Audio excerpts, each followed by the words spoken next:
Good morning, everybody. Firstly, I would like to acknowledge today's meeting by acknowledging the tradition custodians on the land in which we gather and pay my respects to elders past, present and emerging. Welcome, everybody. It is the Governor's meeting and we're starting at 11:40am on the 16th of the 21st, 24. I would like to advise attendees in this room that this meeting is being webcast and audio recorded. Firstly, we'll address attendees. I believe that Councillor Bannon is trying to come on via Teams but is having a few technical issues. The rest of the councillors and the Mayor are currently in the room. So, Scotty, can you hear us at all? No, we might be still having a few little technical issues coming on. We'll get him in as soon as possible. Item number 4 is declarations of conflict of interest. I now refer to declarations of conflict of interest. Please be advised that any conflicts of interest in relation to 5.9 will be addressed later in today's meeting. Do any other councillors wish to declare a conflict of interest in any other reports on today's agenda? No, there being none. We'll move straight on to reports. And councillors, we've had a change of the agenda. Today we're going to start with 5.6, which is the City of Logan's Charitable Trust, January 2024, because our directors are here in the room. But I will hand over to Miss Anita White to introduce them and go from there. Thank you. Thank you, Councillor Murphy, and through the Chair. Councillors, as you're aware, the City of Logan Charitable Trust is, as you know, one of Council's 4 beneficial enterprises.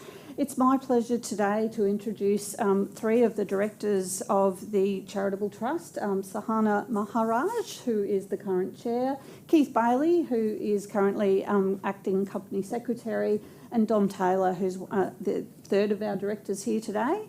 The purpose of their visit is to give you an update on the activities of the board over the last 12 months. I then do need to speak to another couple of matters in respect of the trust, but I'd be happy to allow to invite the board members to speak now first, and then I can finish the report after they've completed their presentation. Thank you. Please proceed. I understand we have a PowerPoint presentation behind us. Thank you. Thank you, Madam Chair. Through the Chair, good morning, councillors, and thank you for the opportunity to speak with you today. The slides you have before you aim to provide you with an overview of the progress we've made in delivering on the key priorities of the Trust aligned to realising our core purpose statement. My fellow directors today and I will talk to elements on the various slides. If we could, oh, sorry, it's me. There we go. In terms of our year-to-date indicators, there are 3 key objectives underpinning these measures in delivering social value. Now, these are the optimal grant making, quality fundraising, and good governance. Just to touch on some of these indicators, we have achieved approximately a 30% increase in grant allocation from the previous year, with over $112,000 issued to support Logan youth and families. And this is out of a total grant request of over $170,000 received for that period. A later slide provided as a handout shows the breakdown of the allocation to the respective charitable organisations supported with fundraising during 2023. Through targeted grant rounds, we have fast-tracked the visibility of the Trust to grant seekers, which has seen a healthy flow of valid grant requests, both outside and within planned grant rounds. Our grant model consists of 2 planned grant rounds per year, which will occur during April and June and October to December, supported by applications received outside these grant rounds as well. As we grow our funding, we will increase our grant. We have heavily invested in building strategic relationships with charities in Logan, and this has stood us in good stead, assisting us to collect valuable insights into topical community needs, requiring funding for more meaningful impact. Now, if you look at the next tile, we've got, the board has approved an income target of $90,000 for this financial year, which consists of the seed funding from council of $45,000, which we will endeavour to match with a further $45,000 to be secured through fundraising initiatives currently underway by the Trust. Now, fundraising is a key priority, and all efforts are currently targeted at establishing a digital capability to support an online donation e-platform which will be made available via the Trust's website. We are also currently negotiating with a digital service provider to help us build the online platform and to optimize and administrate the Trust website for better content publication. Once this capability is established, we will run targeted fundraising campaigns, for example, an Easter charitable appeal, where in-person engagement and correspondence will be entered into with various businesses in Logan, supported by a radio and a print marketing campaign. On our fundraising charity calendar, we have some targeted events there as well, which includes a golf day, a winter charitable appeal, as well as a Christmas appeal later this year. In addition, we are working on securing a volunteer resource base to assist us to deliver larger events such as a gala fundraising event in the future. So to emphasize, a key priority for us this financial year is to ensure that our fundraising model helps us to build a methodical and institutionalized approach to developing a revenue base that will sustainably support the Trust's core programs and services on a pathway to becoming high performing. Now, this includes identifying top 20% donors and events that will provide us with 80% of our funding needs in a more sustainable manner. If we move to the next slide, this slide illustrates the governance operating model, where we have 2 board committees supporting the board's work plan at the moment. In the past, we have stood up a nomination panel as required to assist us to recruit directors. Going forward, we will establish the nomination committee as a standing committee of the board. The lack of an underlying management structure in this governance operating model required to execute on board direction continues to pose a significant challenge to the board members who, in effect, are executing on those strategies as members of board committees. We are mindful of our obligation to act independently as directors, and therefore we will be considering at our strategy day on the 2nd of February how we might further develop our resourcing model to ensure ongoing good governance in the effective delivery of the Trust's objectives. Additionally, the board has recently approved the adoption of a charity ambassador and volunteer support network, which includes securing charity ambassadors to support the Trust as well. The volunteer network will add immense value in assisting the Trust to fast-track its fundraising initiatives and operations. This slide provides an overview of how we have organized ourselves as limited resources. So to deliver on our programs of work, we have also allocated 7 strategic projects to each director to act as project directors and champions of specific risk-based deliverables. Our success in the past 6 months is attributed to good project management, and if I may say so, and we will continue to revise this approach going forward. There's 2 words come to mind as to what really describes our efforts during 2023, and that is fundamentals and transformation. That's been core in terms of where we have really focused our attention in improving the areas of continual improvement. 2024 is more a year of the fundraiser, so we're really focusing our efforts now in terms of how can we diversify our funding streams.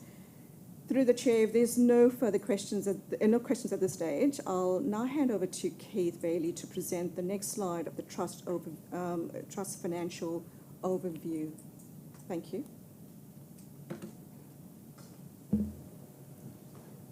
Madam Chair, good morning everyone.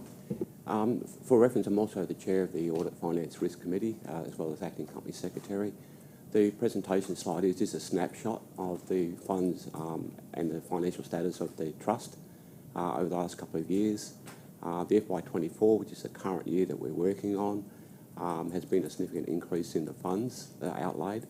To clarify, the $115,000 there on that slide is the actual spend to December 30, and the estimated grants to be allocated from both an actual and a budget for FY24 is about $173,000.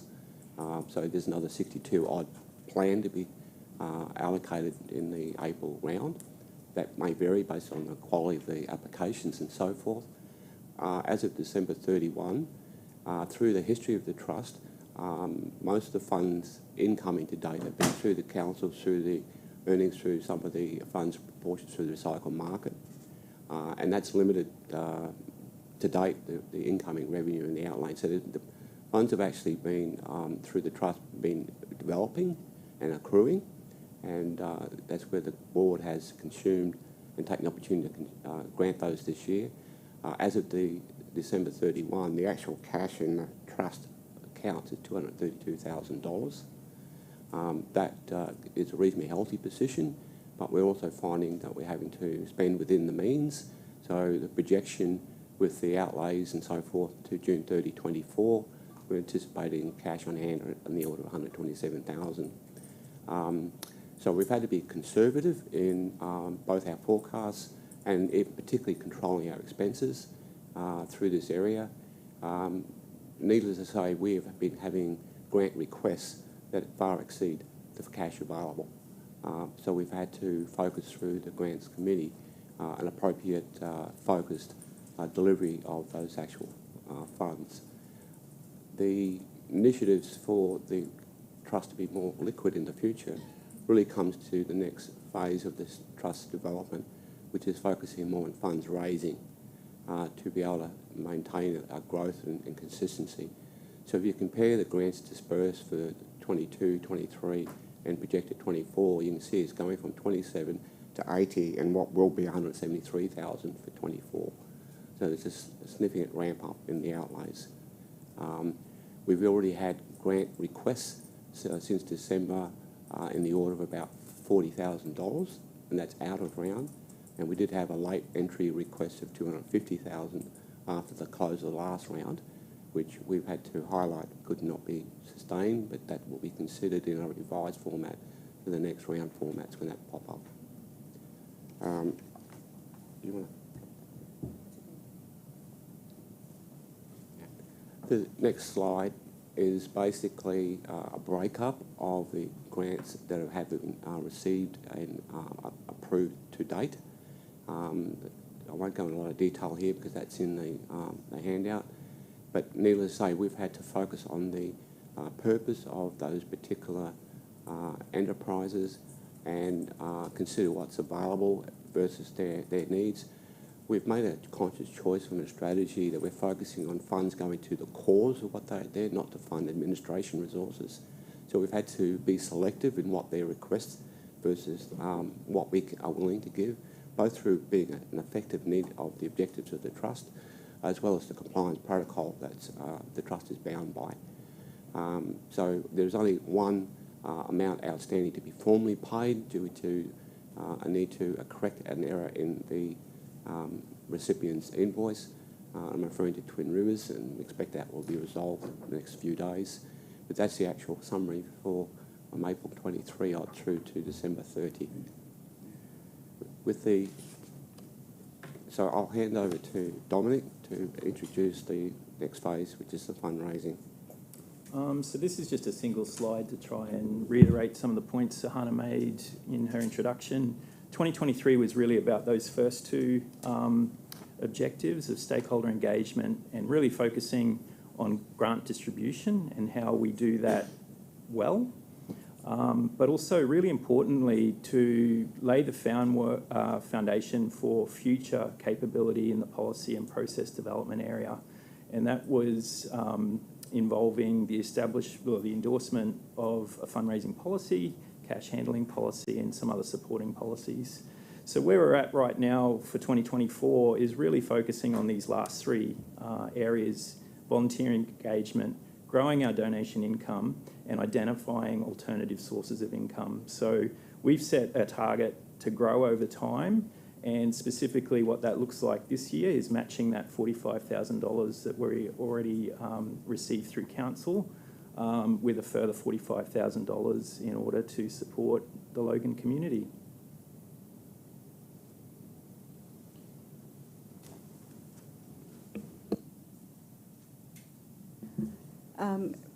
Through the chair, we're happy to take any questions that councillors may have. Thank you. Thank you for your time and your presentation. I'm just going to get the records team to go back to that extensive list there. I asked for that information to be added to the report because that wasn't fully extended in our report that's in the book. So there will be an updated PowerPoint motion to be approved.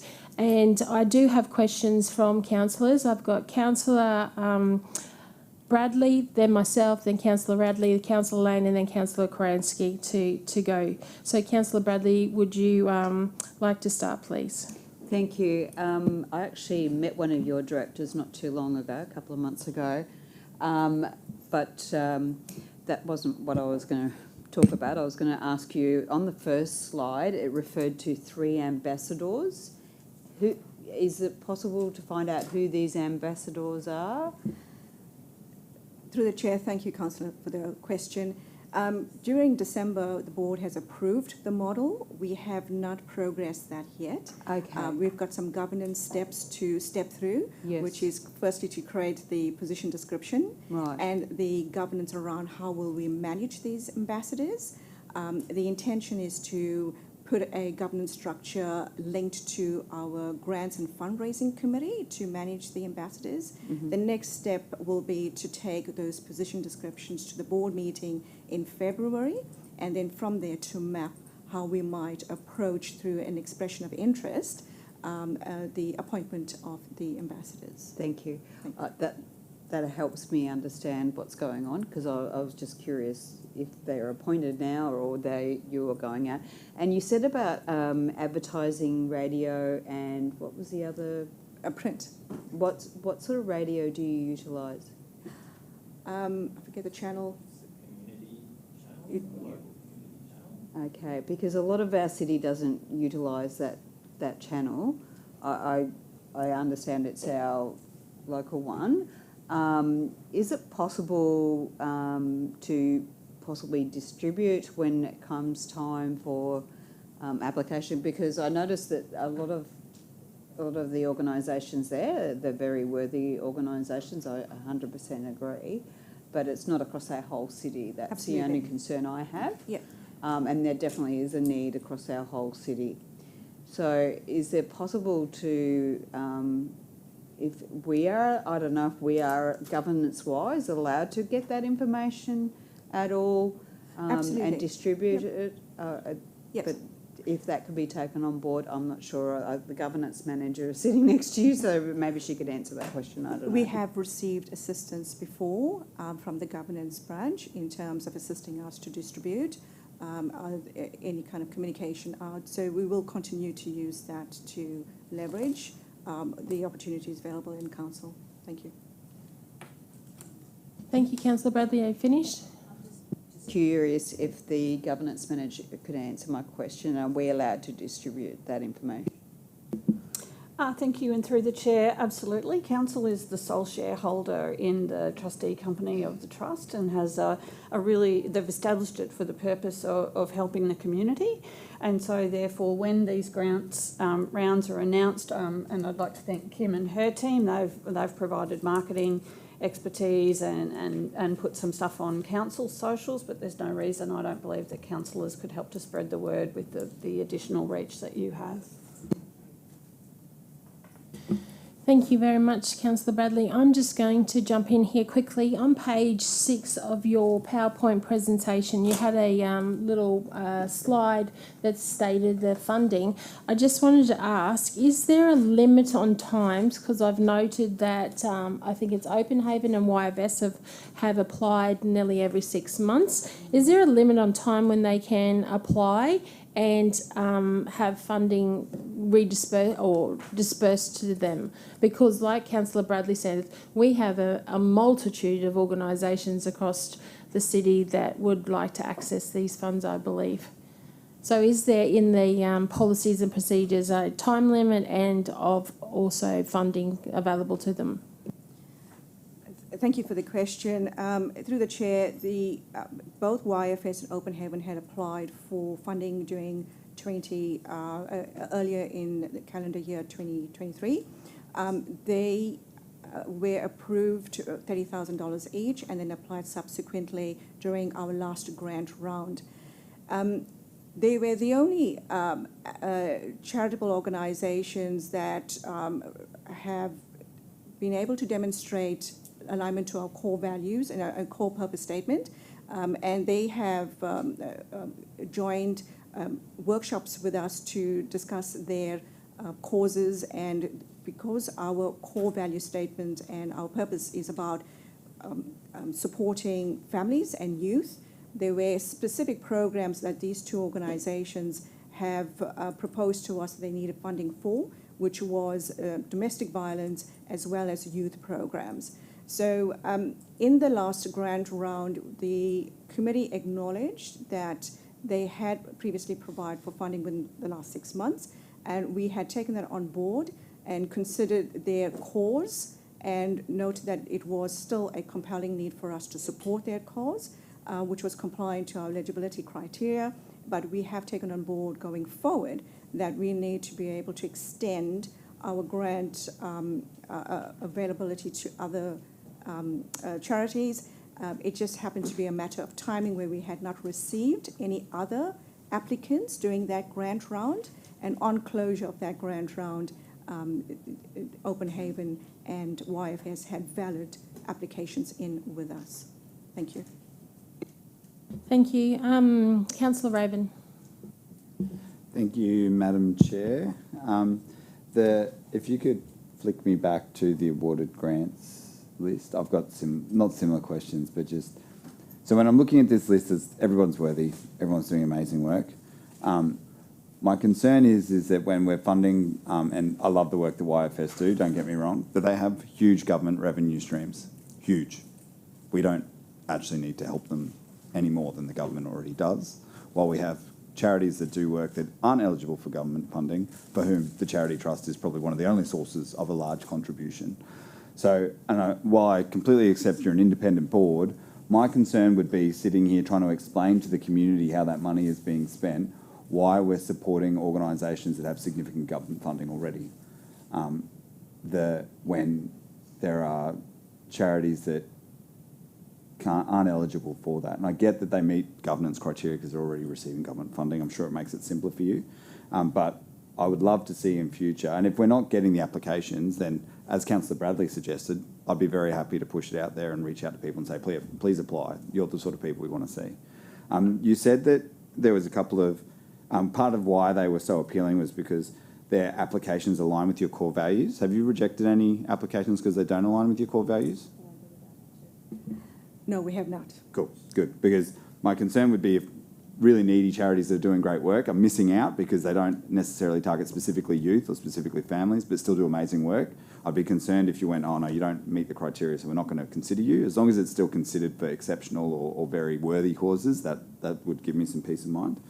And from your nodding, I'm assuming that's a yes. I'm excited about the ambassadors idea because previously, before 2016, before the Troubles, there was Maris's committee that was involved in the Charity Trust, which was essentially a core of volunteers that provided that workforce, that labour force that you need, because as you said, the board is not operational, so you need people who are going to actually do the boots on the ground work. And so I'm assuming that the ambassadors that you are looking to recruit would have community connections and would then recruit more volunteers. Is that the plan? Through the chair, that's correct. wonderful, very exciting. And then, because a lot of the feedback I get from former members of the Mayor's Committee, but also people who knew of how it used to operate, is that they would love to see that model come back so that they could volunteer their time and contribute to the city through the charity trust. And the last one was around the fundraising plans. So you've got a target this year of $45,000. What's the actual, how are you going to raise that money? You're just going to ask for donations? Yeah, initially. Could you use the microphone, Excuse please, me. for recording? Thank you. Through the chair, thank you for the question. Initially, we would be looking at a more traditional appeal based on direct communications. There's compliance elements that we are in the process of finalising around how to do that in a compliant way. But over time, that helps us develop a list of potential and current donors who then we can go out to on a regular basis. We'd be supporting that in the first instance this year with at least one community engagement event, and at the moment that's looking like a golf day around the middle of the year. And that starts to bring in the element of businesses as well, and we're making sure that we do that aligned with council. Council already has sponsorships and stuff like that it deals with, so we're making sure that we're doing that in a really structured, aligned way to get the best out of it for all of us. Great. I'd probably encourage you to engage with Council's economic development team because they've got strong relationships with the businesses in the city. I know just in the last 4 months, there's a business down at Berrinbar that's contributed $40,000 just to 2 different community clubs. And that's from their philanthropic and community benefit budget that they've got, and they haven't exhausted it yet. So that's just one business that could hit your target if they felt that what you were doing aligned with their values as well. So there's definitely opportunities to reach out, and it would be through the economic development team. They've got those relationships, they know who's here. And that'd probably be a very good starting place for you. I think a golf day is a great way to start and build up to something like a gala event in the coming years. But yeah, I don't assume that you're going to just jump straight back into a gala event in 2024. Good, and that's fine. That's because they're a lot of work, and I can't imagine unless you've got a date locked in already that you are going to get to that. So thank you very much for giving me some peace of mind around that. I think it's really, the work you've been doing is great. It's very important to have the government sorted out because as we all recall for councillors who were here last term, there were a lot of question marks around how money was being managed and spent and who it was being given to, and we don't need any of those dramas. So I appreciate the governance work. It's not always sexy, exciting stuff when you're talking about governance and corporate controls and alignment, but it's really important because once you've got that right, it's easy for people to put their confidence to give you their hard-earned money to help our community. So thank you for getting that foundational work done so that we can move forward and start helping the community more. Through the chair, thank you for the feedback. Thank you, Councillor Raven. From the list of councillors I have here for questions, I think some time with us would be probably pertinent. So I've got Councillor Lane, Councillor Kransky, Councillor Wilcox, Councillor Stem, Mayor Power, Jacob, Councillor Harrimeyer, and then back to Councillor Bradley to wrap us up. So please. Take me off because Councillor Raven said it all. Okay, Councillor Lane, thank you very much. Thanks very much. So I want to congratulate you on the work that you've done so far. It's not easy taking up something that has a vague sort of mission statement and putting that all together. I know that I've had contact with the board and you've really clearly articulated how you want to do, things going forward. Upon reading who the recipients were, I was a bit concerned, given that they are government funded for some of the programs, and one of them involved an employment. I'm not sure how the ongoing status of that employment will go, but hopefully we're not going to be providing the funding for that year after year. I think that I was part of the Mayor's Committee that was previously in with council, and there was a lot of hurt over the way that they were dealt with, and I know that we approached the subject of trying to pull them back in because there were some wonderful volunteers. I love your ambassador idea. I think that you are hitting it out of the park so far with what you've had to play with.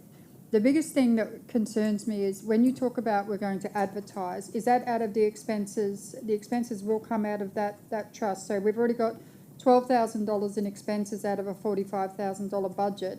How much were you proposing to put forward as a advertising budget or a events budget, if you will?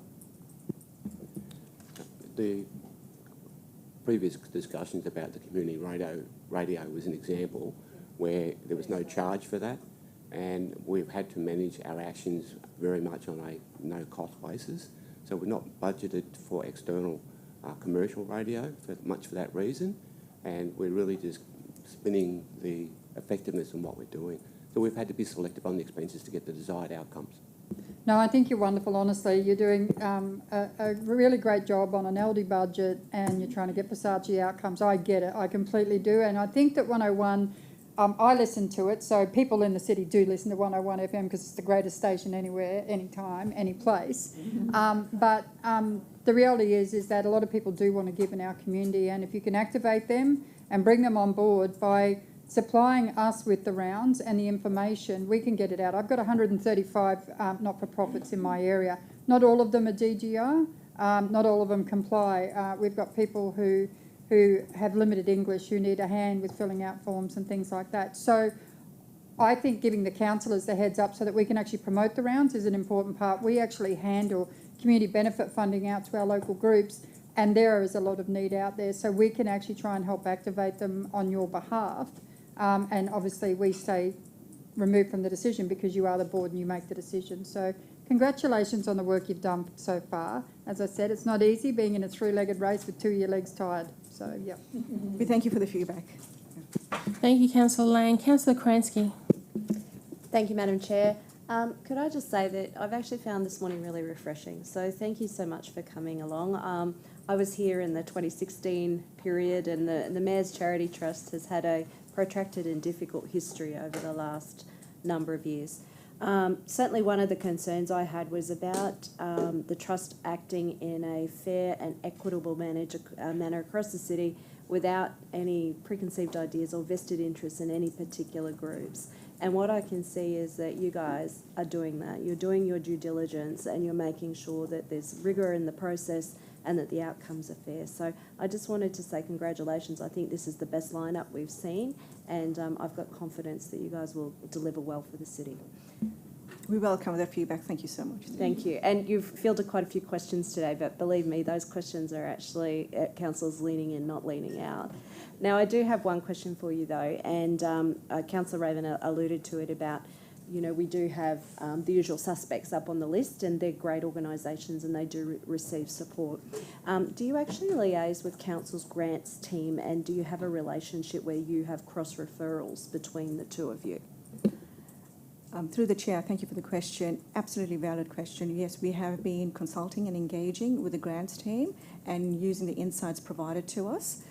We will also continue doing that piece of work. We are taking to our strategy day on the 2nd of February, how we might further leverage that relationship to ensure we can align our calendar of events with the grant event, grant rounds that council also runs, to ensure that there is that synergy, and we also can leverage the insights provided to us on grassroots applications. Brilliant. As councillors, we field inquiries from, you know, massive football events to chook raffles, and not all of those will actually fit in with the strict criteria that we have within our grant processes, which I think is what Councillor Raven was alluding to before, is that you provide an opportunity to potentially look at some of those opportunities through a different lens. So, you know, I'd certainly welcome you fostering that relationship with the grants team. You might be able to plug some of the holes that we can't, and invariably I'm sure that that could work in the reverse order as well. Thank you, Madam Chair. No further questions. Thank you, Councillor Kransky. Councillor Stamp. Thank you, Madam Chair. I had a similar question to Councillor Kransky about the liaising with the grants team, but just a couple of the things. Look, great to see the money going out to the community, which I'm really excited about. In terms of the trust expenses, obviously we've had a restructure, and I know there's been a lot of change, which is good to see, and moving forward. So moving forward from, say, 2025 onwards, do you perceive that the administrative costs will come back down? Because we've got to be very conscious of administrative costs with charitable organisations, and you don't want to see them blow out. So I guess it's just very important that we keep them in tap as well. So I just wanted to mention that. Yeah, thank you for the comment. We'll take it on board.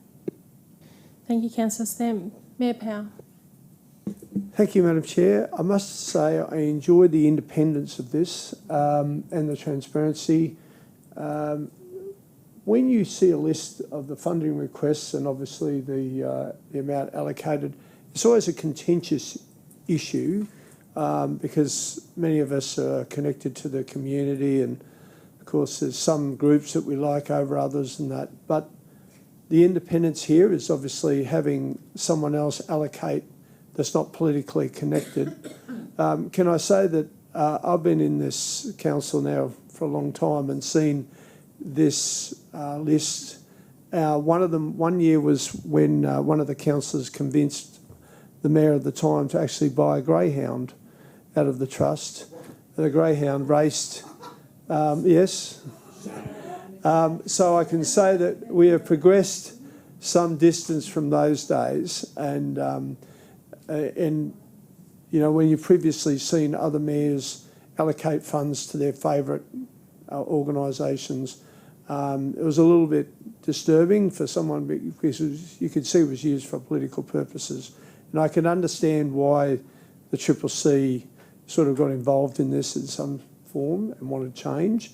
The only suggestion I would suggest is that obviously the allocation of funds to more groups so that it's quite varied, and also that some of them don't get addicted to the funding. In other words, they're heavily reliant on the organisation to continue their programs year after year. I think that would be the only solution. Other than that, well done. Thank you. Thank you, Mayor Powell. Councillor Heremiah. Thank you, Madam Chair, and I'd like to thank the presentees today. The presentation was very interesting and very professional and presented quite well. On the topic of presentations, I do have a question around the logo that is trademark pending. The City of Logan text is similar yet different from the City of Logan style guide that we have at Council. For example, up on the wall in our agenda papers, there's City of Logan using a specific type of font and spacing. On the Charitable Trust logo, it says City of Logan in a similar way, but the font is different, the spacing is different. Is there a reason for that? Probably I could answer that one, Councillor Heremiah. I'm currently working with Kim and her team around exactly those issues. So whether we actually align more closely the font and the look and feel of the logo of the trust, or whether we ask the trust to develop a new logo that shows an independence from council to give effect to that, the real, you know, like we do with some of our other enterprises where they have a logo that's totally separate. So it's a bit of a work in progress, and I'm not sure of which way we'll go at this point. Thank you. It's important to choose which way, because right now your appearance is in between and it doesn't accomplish either. So having a City of Logan logo that is slightly different makes me, from a third party perspective, think, is this council? Is this not? The logo's a bit different. It's a bit strange. So I think you presented really well today, and we should carry that through into the most important presentation, which is your logo. Thank you. Thank you. Thank you, Councillor Heremiah.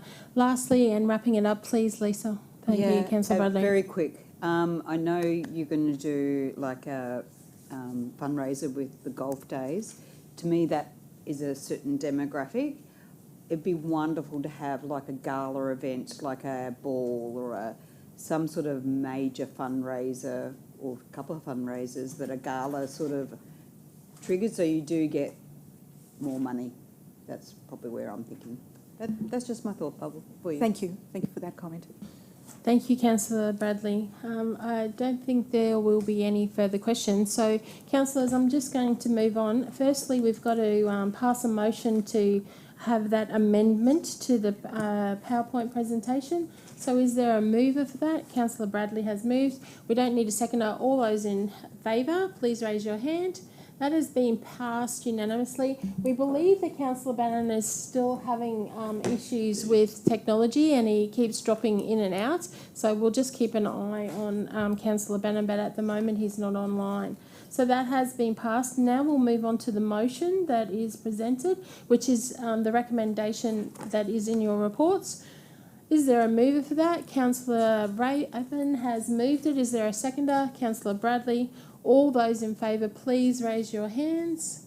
That has been passed unanimously as well. Thank you very much to you for coming in today and being patient with us.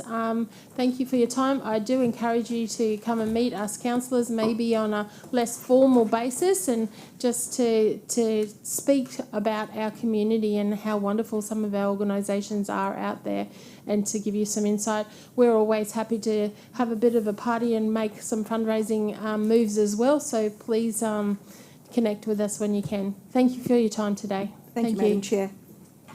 Councillors, we're going to move back onto the report agendas, and I'll ask please now that if Carolyn Bugg could come up for item 5.1, which is the monthly financial report for November 2023. Caroline, would you like to speak to your report, please? Thank you, Chair. Good afternoon, councillors. Item 5.1 is financial monthly report for month ending November. This report continued with the same trends that have emerged in financial reports presented previously, noting that this particular report is against the adopted first budget amendment, so that's a change to what we're reporting against. There were no new risks identified in November. Just quickly, the operating result at November reflected a surplus of $19.071 million. This result was above the year-to-date budget by $7.899 million, the result predominantly being driven by revenue being greater than year-to-date budget. The revenue items that are driving that variance are as previously reported. They are the water charges, private works revenue. Both of those elements have an offsetting expense. DA fees continue to hold and are tracking above budget, and also grants received by council year to date. The operating expenses are also running above budget, predominantly in the materials and services, but as reported or just spoken to, the two major items are in the bulk water and also the private works area. Just quickly in relation to rates and charges, you'll see again that we've provided the more detailed reporting on the repayment schedule. And just as an important aside here, the finance team have been provided with the areas that were most significantly impacted in the recent storms and are ready to take calls and provide direct financial support to residents who've been impacted financially from those storms. So any ratepayers experiencing financial difficulties resulting from the storms can contact council and arrange an interest-free payment plan for the January to March notice period. On that note, I'm happy to take any questions regarding the report. Thank you, Caroline. Just once again, I'd just like to reiterate to those listening online that council is doing everything possible for those that have been affected by the Christmas and New Year storms, and that if you are impacted and having any financial difficulty, please contact council on 34123412 and speak to the finance team to make arrangements if you are feeling any financial pressure at the moment. I have Councillor Lane, then Councillor Bradley. Councillor Lane. Thanks very much. Thanks for the report, Carolyn. It's always a good read. So just to clarify, the council budget is operating in surplus? Correct. Thank you very much. And the decisions made by council have directly impacted that operating? Yes, and we've amended it to include any changes, unforeseen circumstances within the market. Obviously, the labour market is a big one. Is there any way that council's looking at whether or not we can have some immunity within that market by actually running more placements within council and job opportunities, pathways for young people, or is that outside your scope?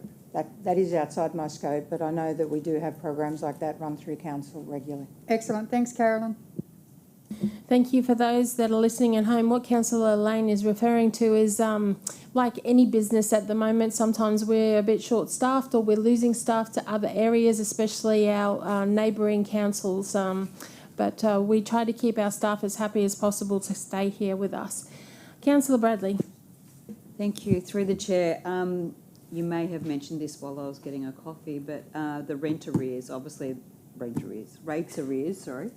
That's something that I always keep focus on. The total is going up. Is there a percentage of those that are on the repayment plans? Yeah, so you will see in the report we have added an additional table to provide that information to you. In regard to the outstanding amounts, you will see there's quite a cyclical amount. The behaviour of our ratepayers is quite consistent, and they will wait until payment, majority of them will wait until the payment is due to make their payments. So you'll see that outstanding amount will tick upwards in that period. Okay, thank you for clarifying that. This might be outside your scope, this question. If the rates do go down, as in mortgage rates, do you anticipate this may change? Do I anticipate interest rates will change, or the impact on... The rate arrears.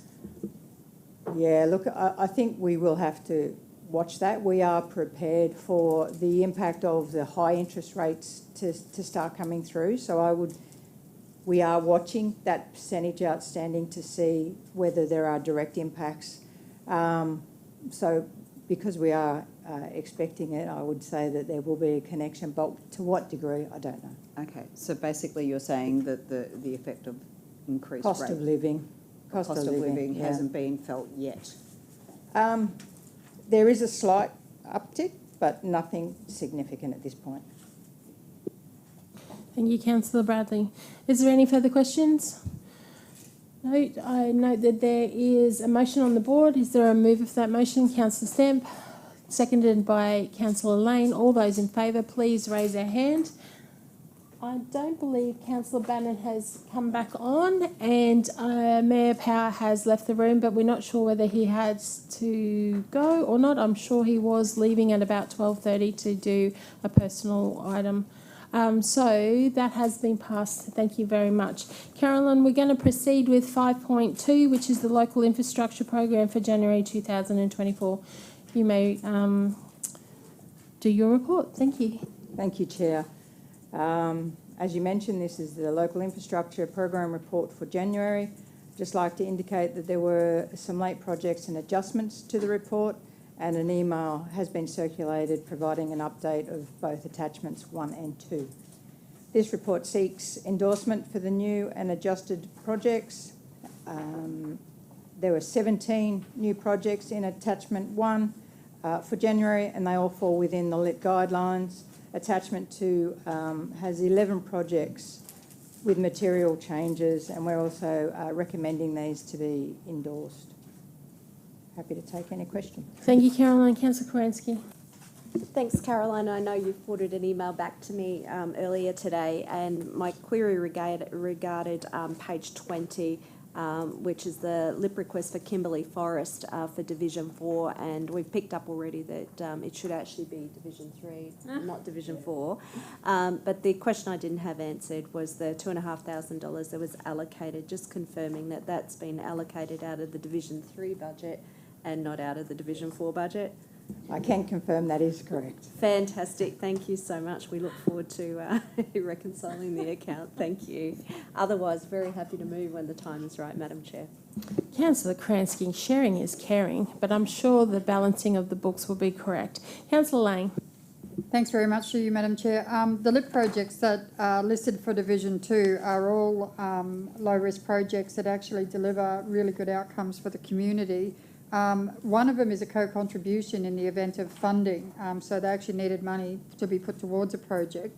When that comes back, it comes back in as general revenue, or does it go back into the LIP program? How does that work? If it's successful, it gets spent, but if it's not? I would expect we would wait until they have received the funding for us to match that funding. No worries. And the other ones for the parks are upgrades to make sure that some of the facilities are actually disability compliant. They all fall within the scope of acceptable projects. Yep, correct. Okay, thank you.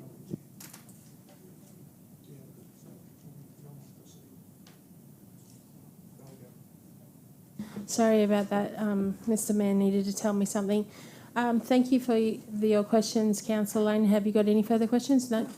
Caroline, I just got one little bit for my divisional hat on. I just wanted to make note that Division 12 has put money down into Hugh Muntz Park to make that area safer because of the homeless issues that we have got going on with CTV vision and lighting. And also to note, just like any other business, Logan City Council has increased cost.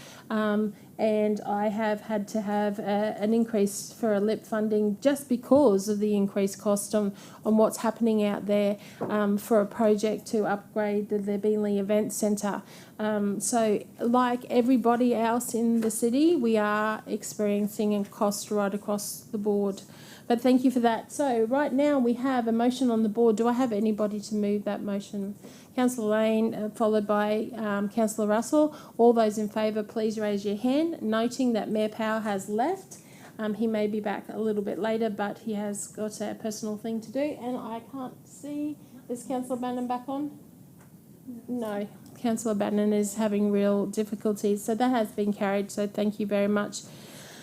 Next report. Oh, sorry. That motion was to just table those extra attachments because we're coming up to caretaker mode. This is the last time that councillors can do those projects, but this is the actual motion. Can I have a mover for that? Councillor Lane, seconded by Councillor Kransky. All those in favour, please raise your hands. That has been carried unanimously, noting Mayor Power and Councillor Bannon are out of the room. Let's go on to 5.3. Caroline, thank you. We're just running through them today. Thank you. Thank you, Chair. 5.3 is the revision of the long-term financial forecast for the current financial year 2023-24 and the associated debt policy. The long-term financial forecast presented today has incorporated the borrowing requirement for a recent decision of Council, which was adopted at a recent Council meeting, to enable Council to include the borrowings for this project in the current financial year. That's assuming the project progresses to that point. This financial year, there's a requirement to adopt the new financial forecast and also the revised debt policy for 23-24 to reflect the financial changes. So this report seeks your approval for this revised long-term financial plan and also the revised debt policy as presented in the agenda. Thank you. Caroline, any questions, councillors? Councillor Lane. Thanks very much through you, Madam Chair.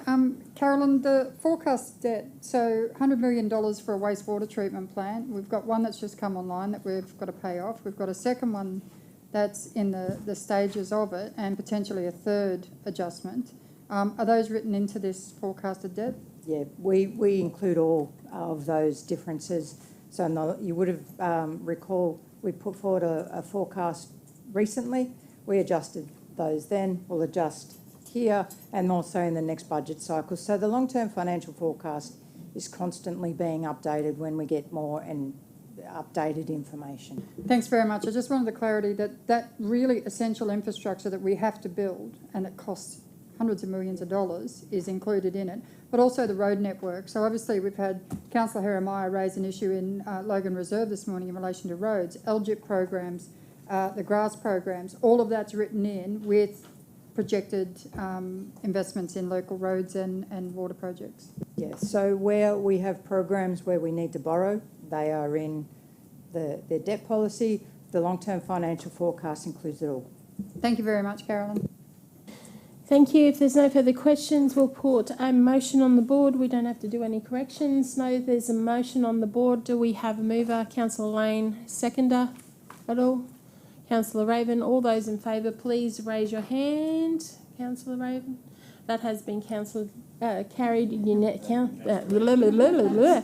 It has been carried unanimously for the record. Thank you very much, Carolyn.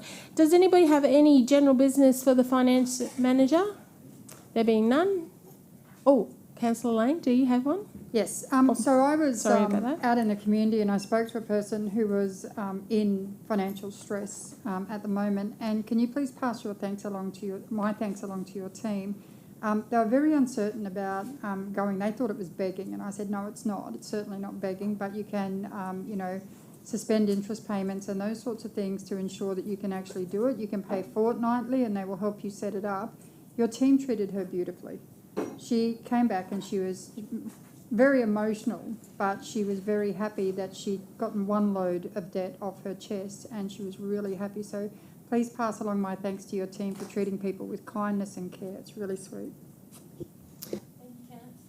Thank you, Councillor Lane. I totally agree. I've had a resident in the same situation. The matter was resolved within a day, and they were able to help that resident, especially in these current times. So thank you, Caroline. Do you have any general business for us? No? Excellent. You may get on with the rest of your day. Thank you very much.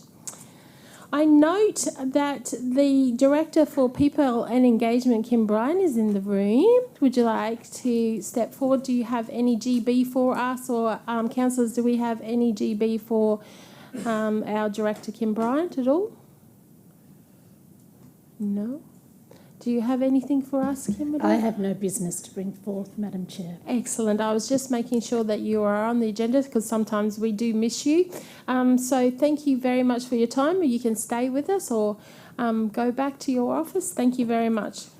Okay, councillors, we're going to move on to item 5.4, Total Asset Management Plan for 2023. I understand Kay Sullivan is going to give us a rundown of her report. Thank you, Kay. Thank you, Madam Chair. Item 5.4 is our Total Assets Management Plan for 2023-2024. I will take the report as read and just want to highlight a couple of salient points, please. Our Total Asset Management Plan provides that longer-term sustainability outlook, which has a key link to Council's long-term financial forecast. There's been some improvements made in this year's TAMP, with updates to the replacement value for our asset portfolio, which has reached $10 billion for the first time. We've included 3 sustainability measures as per the Queensland Government's sustainability framework, and those are our asset sustainability ratio, our asset consumption ratio, and our asset renewal funding ratio as well. And within our TAMP this year as well, we've included an acknowledgement and a bit of a roadmap around how we'll continuously improve our asset management maturity. We're meeting our expectations in relation to our asset sustainability and asset consumption, but with regard to our asset renewal, based on current projections, we may need to look at ways where we can be more tolerant with regard to a declining matter with our declining condition of our assets, and we'll also continually need to prioritise and potentially defer planned assets based on risk critical and community expectations. Having said that, the general overview over the next 10 years is positive, and I'll ask councillors to keep in mind as well, we've got programs such as digital transformation, which includes our enterprise asset management solution, which means we'll have increased awareness around our data and a better ability to manage our assets moving forward. I'm happy to answer any questions. Thank you, Kay. I have Councillor Bradley. Thank you. This is something I'm very passionate about, definitely in budget time, and obviously the public don't see that, so it's good to have a public report, so thank you very much. But my question relates to when we have events like recently, and we've got to replace assets that are damaged. Does that get covered by other means like insurance, or how does that all work? Thank you, Councillor Bradley. It's covered in a number of ways. There is typically a threshold that Council has to meet from an expenditure perspective, but this particular event, when you look at the number of grants and funding opportunities that's been provided through the state, for example, with regard to damage in our parks, we've got extraordinary funding that's available for Council to be able to make updates to our parks, including hard infrastructure that's there as well. Okay. So we do have a number of funding opportunities. We've just got to keep very careful records, as you can imagine. Yes, so that doesn't actually affect the plan as such then, or it could potentially if you're replacing before it's end of life. correct. It would also depend on if we replace like for like or if we do an improvement to that asset. Yeah, okay. Because I know that definitely has been a topic of conversation previously. And I know when I first started, for example, a park would be roughly about 10 years before you have asset replacement. And now obviously that has been expanded because our city is so much bigger. So did you want to talk to that at all? What we're trying to very much do is reshape the utilisation of our assets, so making sure that our planned and reactive maintenance is in the right proportion so we get the best life out of our assets. Thank you. Greatly appreciated. Thank you, Councillor Bradley. Councillor Lane, did you have your hand up? Thank you, Councillor Lane. Thanks very much to you, Madam Chair. There's a section there, asset renewal funding ratio, and you just made the comment, this ratio provides an indication as to whether council has the financial capacity to fund asset renewals and can continue to maintain service levels in the future. At what point do we find out that we can't do that? So it depends. You want that ratio to be as close to 100% as possible. The answer to that is actually based on what our risk appetite is with regard to that ratio. We're currently at about 94%, but need it to be as close to 100% as possible. What that actually means is over the next 10 years, we have around a $95 million deficit there. Thanks very much. The reason why I asked this question is that local infrastructure project funding is quite often used in older areas like mine to rejuvenate and revitalise very old and not so well looked after facilities in terms of renewing of assets. So they're actually in a separate category because we just can't keep up with the maintenance of those, and it fell to the local infrastructure project to do that. I know that we've replaced kitchens in netball courts. We're getting a new one at Gould Adams Multi-Hub. The Meals on Wheels is getting their new kitchen section. We've, under the maintenance budget, the roof was replaced at the seniors centre. But a lot of rejuvenation and renewal doesn't fall within this project. So a lot of people see us spending that money but don't recognise that it's in a different category to what you're actually bringing forward in this report. Is that correct? That is correct, Councillor. One of the actions that we're taking from a strategic asset management perspective as well is making sure we take a really critical look at what we are renewing and replacing. Mm-hmm. So more and more focusing on not just replacing like for like, but making sure that those assets are really needed by the community and used by the community. And if they're not, let's not replace or keep those assets. Let's put the money towards something else that the community actually needs at a point in time. Yeah, no, fair enough. And I know that in my community we use every facility up to the maximum. In fact, we're getting our sporting clubs to open their doors during the day to community groups so that they are constantly used, and that's why we solar powered them. But there's a lot of work to be done, and there's a lot of assets throughout the city that people don't recognise as assets. They wouldn't consider them, and they don't give them a second thought. So with the sheer volume of $10 billion in assets, that's a lot to look after. So thank you very much for the reports. Appreciated. Thank you. Just to close out this bit of the conversation, that's why, from a digital transformation perspective, the EAMS project is so important. So we've got really complete information and are able to capture that so we understand that the scale and condition of our assets early.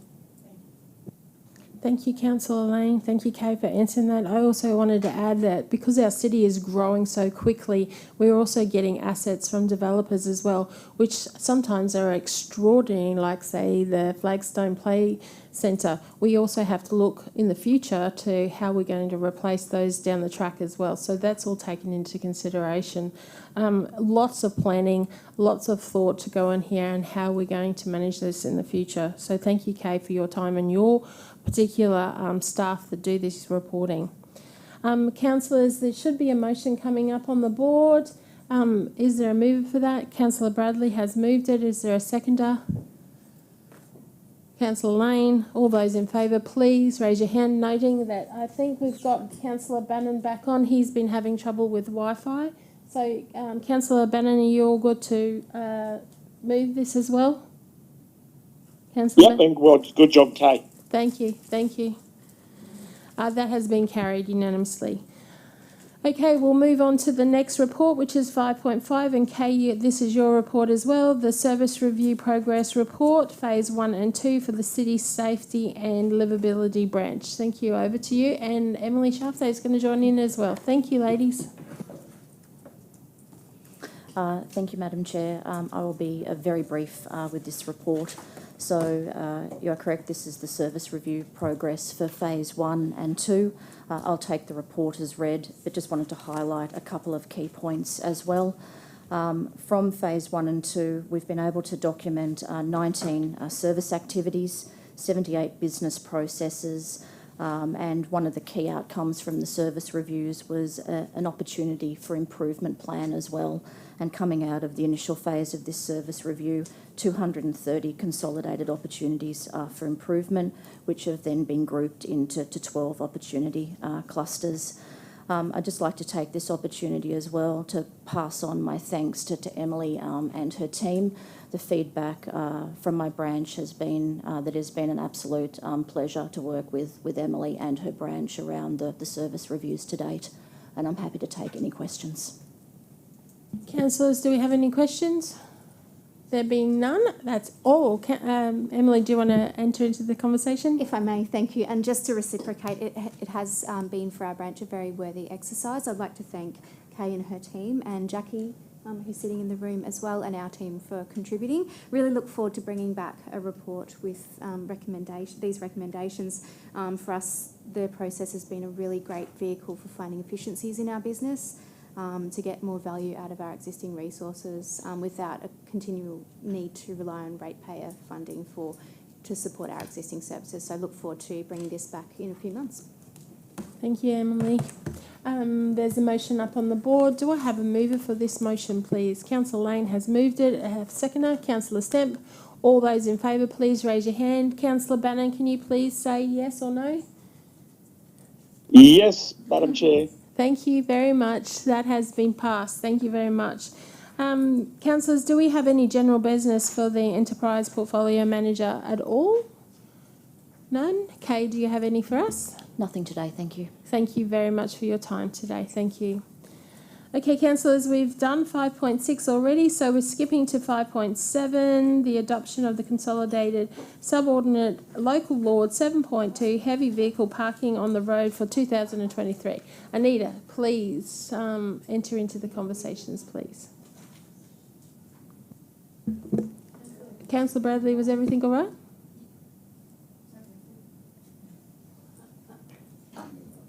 Am I allowed to talk? Yeah, sure. Thank you. I was hoping to ask a question to the manager who deals with heavy vehicle parking. But that's okay.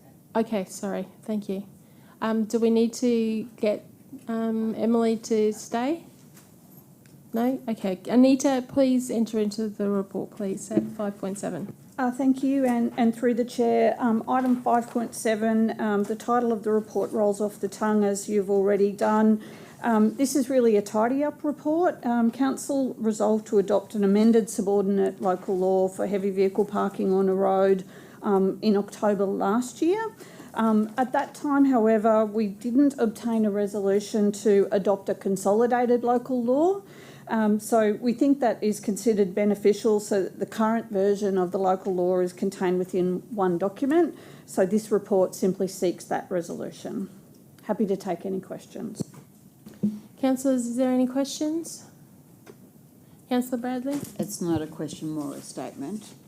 Just very grateful that the Springwood area has been dealt with. Thank you. Thank you.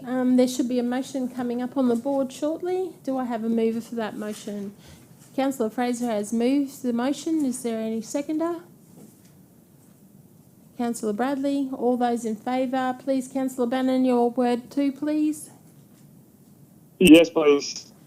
That has been carried. Councillor Hall, you voting for or against? I'm against. Okay, that has been noted. That has been carried anyway. Thank you very much. Okay. councillors, now we're on to item 5.8, which is the Audit and Risk Committee. I note that this has a confidential attachment. Do any councillors wish to take this report into a closed session? No, there being none. Ms White, would you like to enter into conversation, please?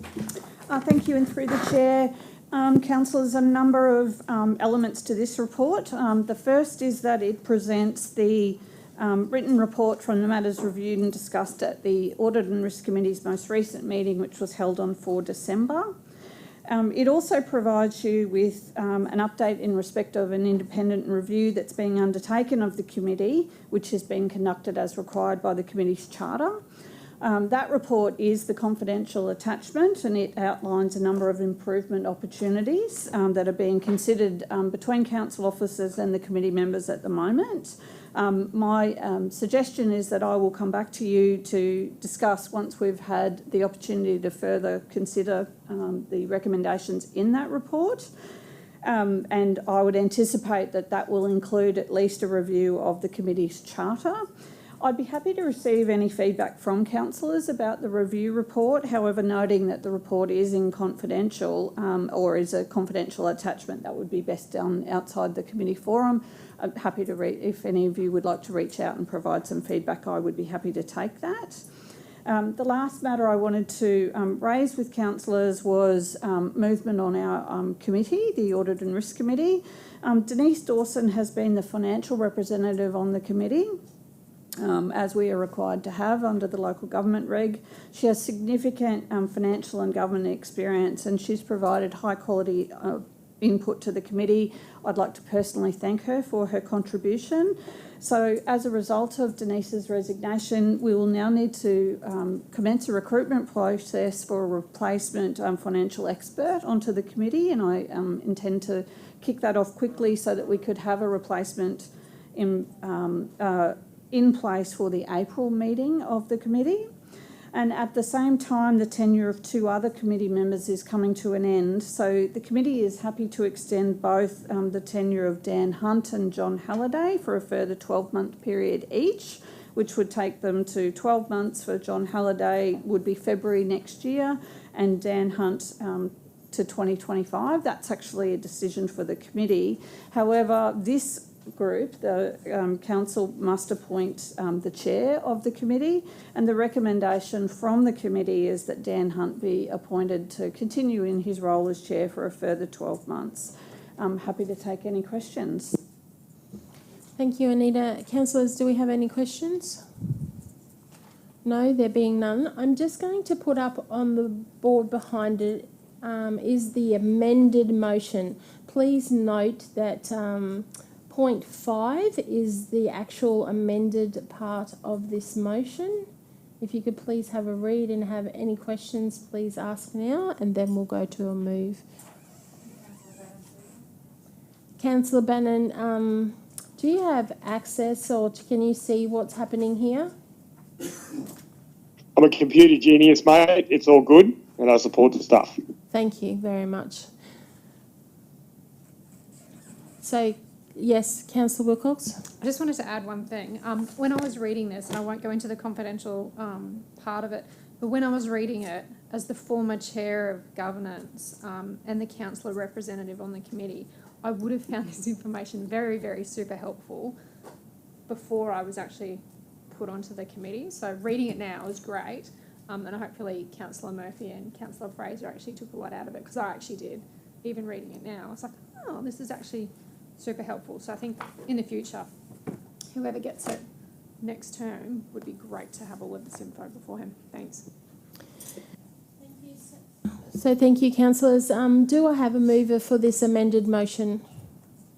Councillor Bradley, seconded by Councillor Wilcox. All those in favour, please raise your hands. And Councillor Bannon, I assume that you are in favour as well? In favour. Thank you very much. That has been passed unanimously.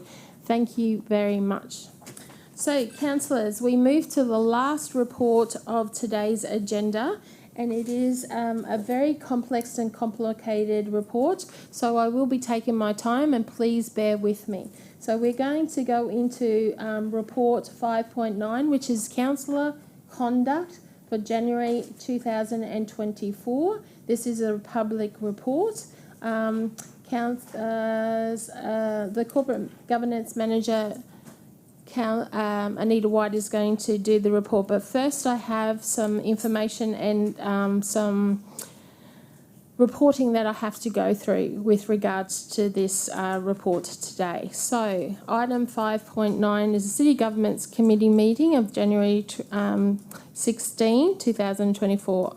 The declarations of conflicts of interest. In accordance with the section 14.2 of the Local Government and Committee Meeting Code, Councillor Jeremiah has a declarable conflict of interest in this matter, which will be noted in the minutes.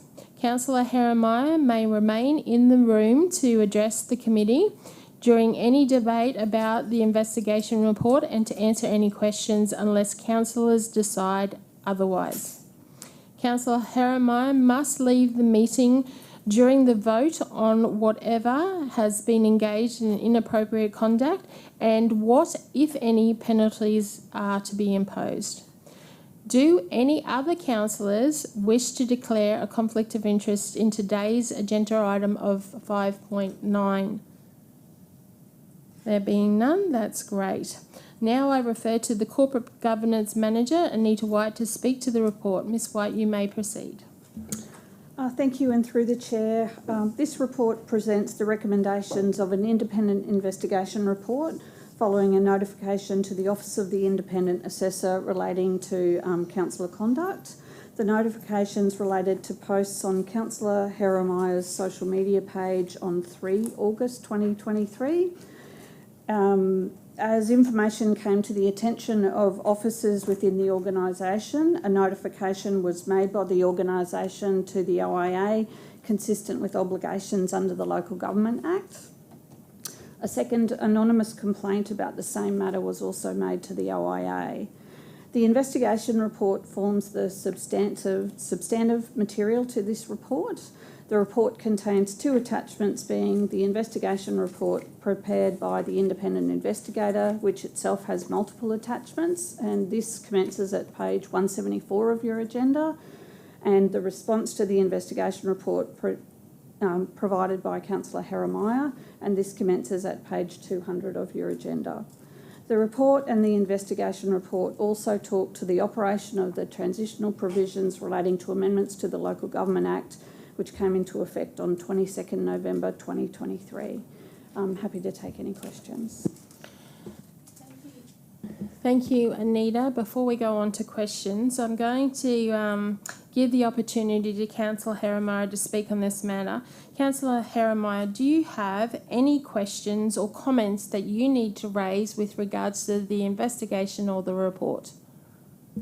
Thank you, Madam Chair. I understand that I'm limited to just answering questions and speaking to the submission and evidence I've provided in this matter. To answer your question specifically, I will speak to the evidence provided in my submission. The allegation is that I breached my code of conduct by posting social media material, and council owns that social media material. This allegation is unsubstantiated and it's incorrect. Number 1, let's have a look at that social media material. So this is the social media post. You can see very, very clearly, number 1, there was a disclaimer on the social media post that this was on behalf of Jacob Jeremiah and not Logan City Council. Now on figure 1, 2 and 3 on attachment 2, you'll see that disclaimers are not only provided on all the relevant social media, but they're provided on the Facebook post and on the Facebook page. Despite that, the investigator discounts the disclaimer, and I quote, "Despite the disclaimer, they believe that it's on behalf of Logan City Council," and that quote from the investigator can be found on page 19 of their report. The second point why this is unsubstantiated is because councillors' Facebook pages are not owned by Logan City Council, and that's a key point that the allegation relies on. The allegation puts that a reasonable person would see Councillor Jacob Jeremiah on Facebook and think that it's from council due to the use of the word councillor. Now, I believe that that's incorrect as put in my submission, and there's precedent from the discussion by council on the 19th of July 2023 on a previous conduct allegation that councillors' Facebook pages are not council accounts, they are in fact the councillors. This social media, it was done in my personal capacity. I was not representing council, and that's clear by the disclaimer, and as well as the point that it's made on the Councillor Jacob Jeremiah Facebook page, not Logan City Council. On top of that, no resources owned by council were used in the creation or management of this social media material. I didn't use any council computers, I didn't use any council staff, didn't use any council money, didn't use any council logos or colours. On top of that, all legislation and policy and procedure has been followed, and this allegation relies on a policy that's been repealed, it relies on legislative provisions that have been amended, and even the investigator concedes that I acted with no dishonesty. On top of that, the social media policy that this allegation relies on was repealed by council one day after the allegation was made. And the City Governance Committee voted to repeal that social media policy 6 days before this allegation was made. The investigation report also contains factually incorrect information, and the investigator has even conceded that. On top of that, the allegation is that this conduct occurred on the 9th of August. I made no Facebook posts relevant to $2 pools or anything like that on the 9th of August, and they've actually gone back, changed the allegation and said, oh, it actually happened on the 3rd of August when the allegation was in relation to the 9th. So the date's incorrect, which means the allegation is about different conduct, and this has gone on a different tangent.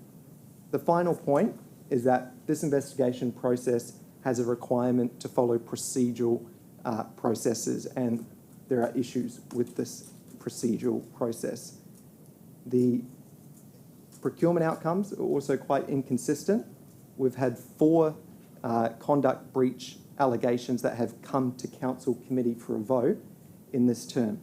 All of the other conduct breach allegations have used an HR firm to do the independent investigation. For this conduct breach allegation, council has engaged a law firm, and not only a law firm, but one of the best and most expensive law firms in the country, Clayton Utz.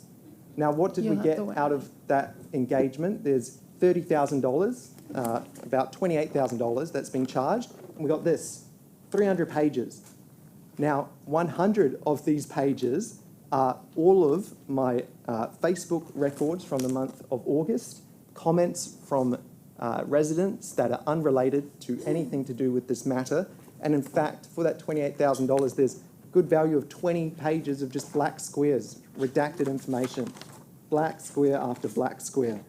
It's clear that this high cost is not a good use of ratepayer funds, and on top of that, there's a process that could be followed to ensure that this waste doesn't occur, and it's called early resolution, and it's set out in the council policy. Council officers decided not to act to engage that early resolution process, which means I didn't have an opportunity to engage in early resolution that could have avoided spending that $28,000. Now, today the complaint is about this allegation and it's about me. Tomorrow complaints will be different, but these procedural issues will remain. In conclusion, the allegation's unsubstantiated, it's incorrect, and that's because the social media material had a disclaimer on it saying it's not from Logan City Council, it's specifically from me. On top of that, council doesn't own councillors' Facebook pages, which means the allegation cannot be substantiated. I didn't use any council resources in the creation of this social media material. I've always followed legislation, policy and procedure, and on top of that, the investigation contained factually incorrect information as conceded by the investigator, and there's been severe procedural issues. In conclusion, that's my answer to your question, Madam Chair, and I'm happy to answer any questions from councillors. Thank you. Thank you, Councillor Heremiah. Before we proceed, councillors, that we have to debate this report in a specific way, and there's some processes that I must follow. So please bear with me to make sure that we give Councillor Heremiah the fair and just outcome that he requires, or from the report that has been presented. Before we do, Councillor Heremiah, I have just one question that has come to our attention. The piece of paper that you just held up, is that copied within the report, or is that extra information that you have provided? Because if so, we need to absolutely table that piece of paper as a part of the attachment to this report, or is it actually in the report itself? Thank you for your question, Madam Chair. To answer your question, I'll speak on that point and another point.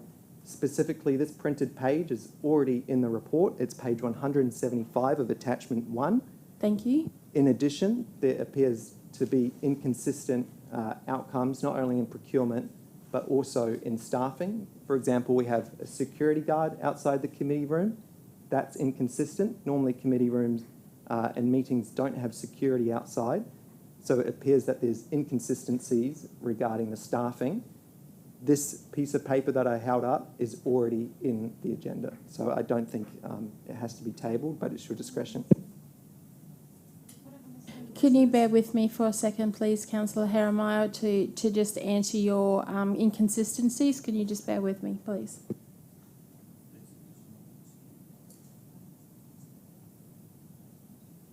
From what I've just been told, there is usually some sort of security with all committee meetings, letting people in and out of the room, especially with going into confidential and other security purposes, from what I've just been advised.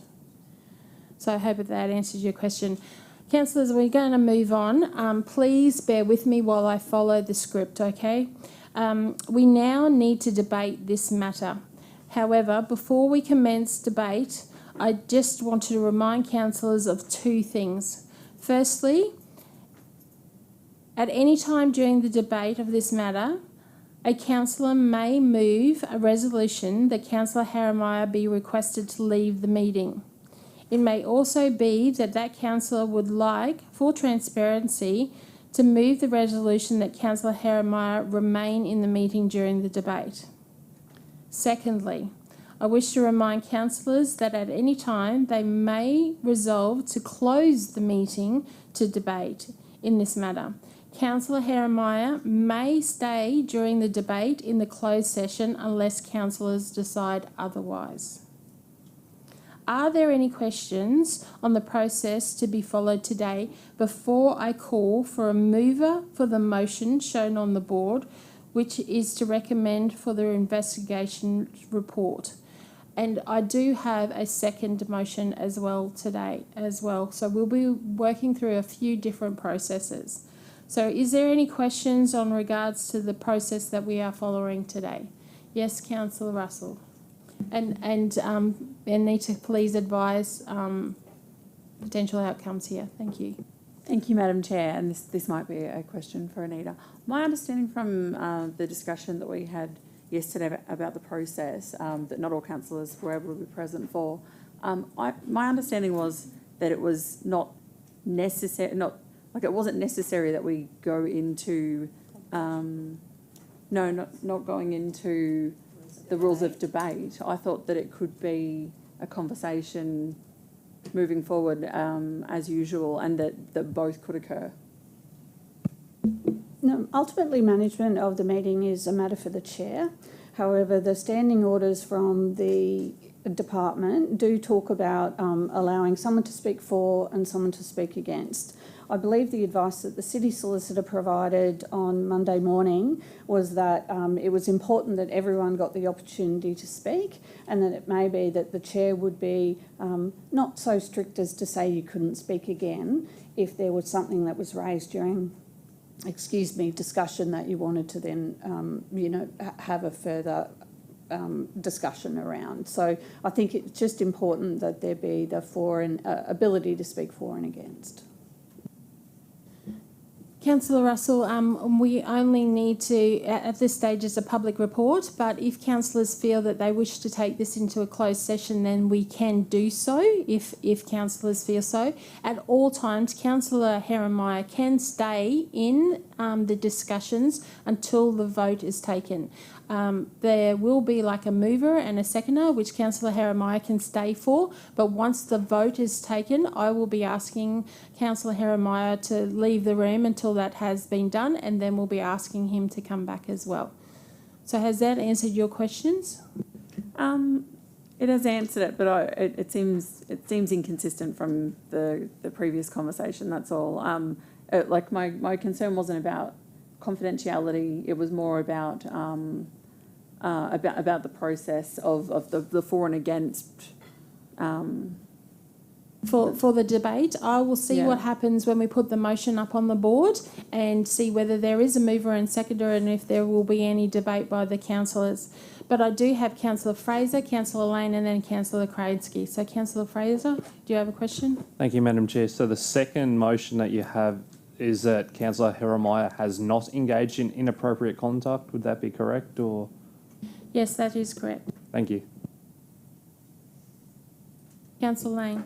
Thank you, Madam Chair. So as part of the process, if I nominate for or against, and then I happen to invite the manager in on the conversation and my talking points, I can actually ask questions along the way of the manager. I don't have to present a speech about my views or my perceptions or what I believe. I can actually ask questions along in the process.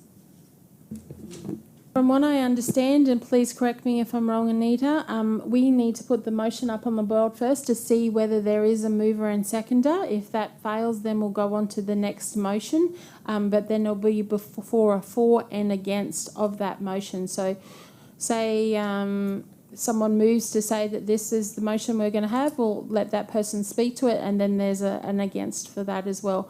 But I will watch the flow and read the room as much as I possibly can.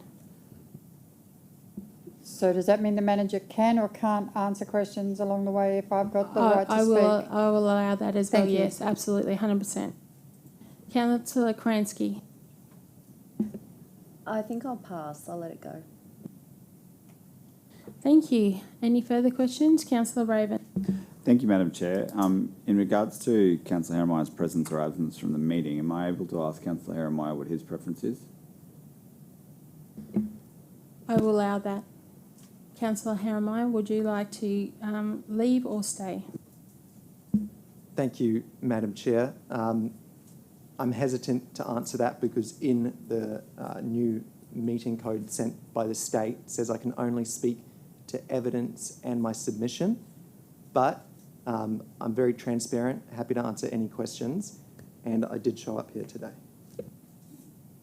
In that case, I'd probably feel more comfortable testing the floor that councillors would like Councillor Herrenmeyer to remain in the room so that he's got the protection of the decision of council to remain rather than being accused of staying in a room to influence people without council's permission. Bear with me because this is very complicated, councillors. No stress.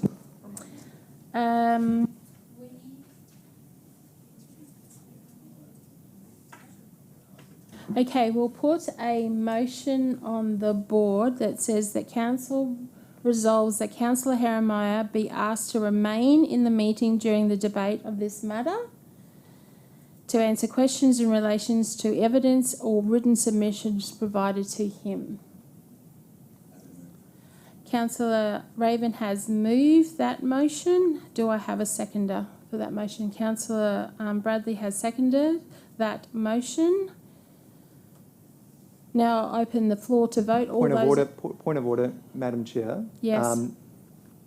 I'm wanting to make sure that I'm allowed to be here for this specific vote.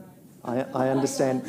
I understand. I do have to leave for the vote of the recommendation or an alternative motion. I'm not sure if I'm allowed to stay here for this vote, which is relevant to the matter but not specific to the recommendation. Could we please ask the City Solicitor if... absolutely. if Councillor Herrenmeyer, I want to protect you on all fronts as much as possible, but my notes have said that you can stay. I don't know whether you can participate in the vote or not.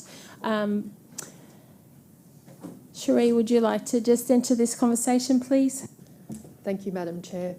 Councillor Herremeier, I'm confident that you can remain to answer that question because it's a procedural issue. And can he vote? Yes. Can he vote? I would not encourage him to vote, but he can remain during the vote. Okay, so right now we have a motion up the board, which I have read out, and Councillor Raven has moved that motion. Councillor Bradley has seconded it. So we can ask the floor to vote. Councillor Herremeier, you are not allowed to vote on that. Councillor Bannon, are you still in the room? Yep, I'm for. Okay, all those in favour, please raise your hand for Councillor Herremeier to stay in the room. That has been carried with the exception of Councillor Karansky. How do you vote? I vote to abstain, and I'd like to provide a reason. Please proceed. I'm perfectly comfortable with Councillor Herremeier to stay in the room. I have no issue with that, but it's not because I asked him to stay. It's because I believe it's his choice to stay, and that's why I've abstained. Thank you.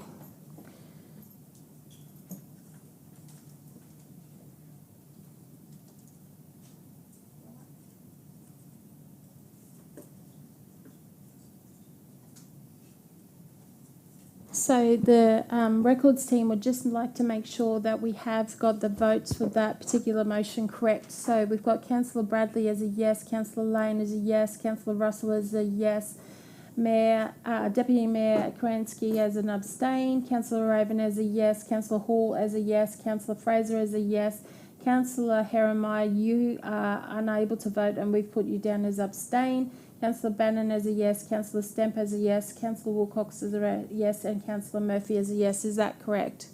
Point of order, he shouldn't be abstained, he should be ineligible. We'll change that to a conflict. Thank you. Thank you for that pick up, Councillor Raven. Just bear with me while we move to the next stage. Councillors, does anybody wish to move this meeting into a closed meeting? No. Excellent. Let's move along. Councillors, I'm going to put up, and now we can move into the debate of this recommendations of the report that is now displayed on the screen. So this is the original recommendation of the report. So I'm going to test this and then we'll be doing the... Could you please read the recommendation? Could you please read the recommendation? Sorry, Madam Chair. Yes, sure. Before I do, Councillor Bannon, we'll be putting this recommendation up on the board and seeing if there is a mover and seconder. If there isn't, then we'll change the recommendation and then there'll be debate, okay?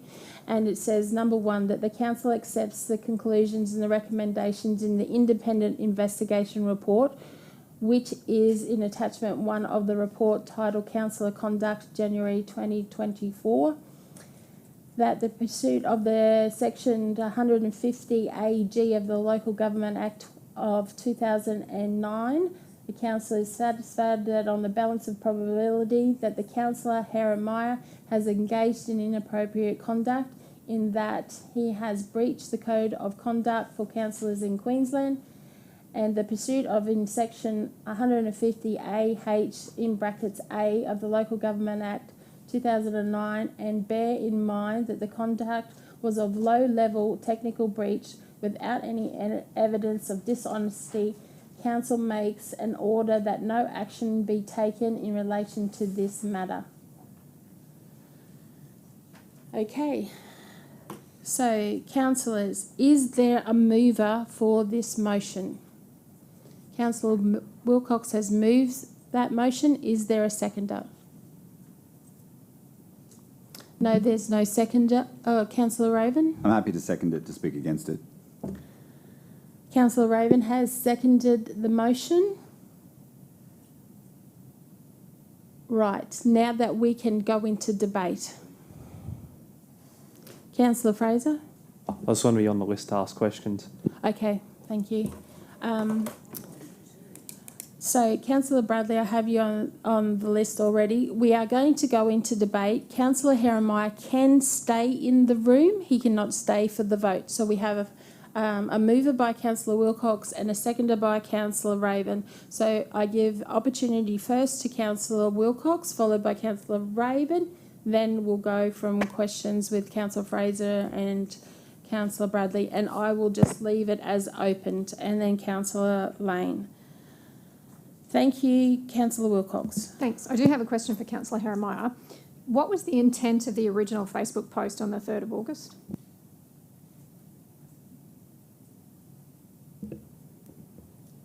Thank you, Madam Chair.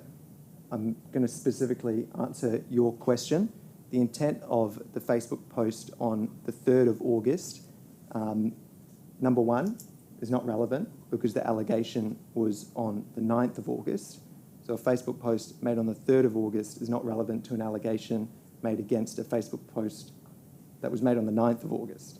On top of it, the point of my Facebook post on the 3rd of August, as I'm happy to speak to it out of transparency and out of gesture of goodwill, is to communicate my personal opinion and hear from different people in a personal capacity.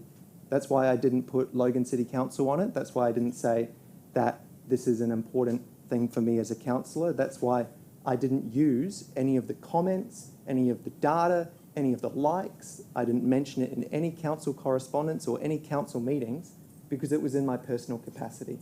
So the post made was in my personal capacity, it was not made as a councillor, and it was not made as part of my council duties, and I didn't have any overlap between my personal capacity and my role as a councillor because I didn't mention it anywhere. Thank you. Thanks. Do you know what the percentage of respondents were in support? All the data's there, so you'd have to have a look. I don't have that on hand, but it's in all of my social media engagements from the month of August are actually in the report. So you could have a look through the comments and what everyone said. I don't have that on hand, Councillor Wilcox. Okay, so on your post on the 17th of August, over 94% of respondents supported the pool entry price be reduced. So in between the 3rd of August and the 17th of August, there were numerous other posts. We had the 11th, the 17th and the 18th regarding the pools being free.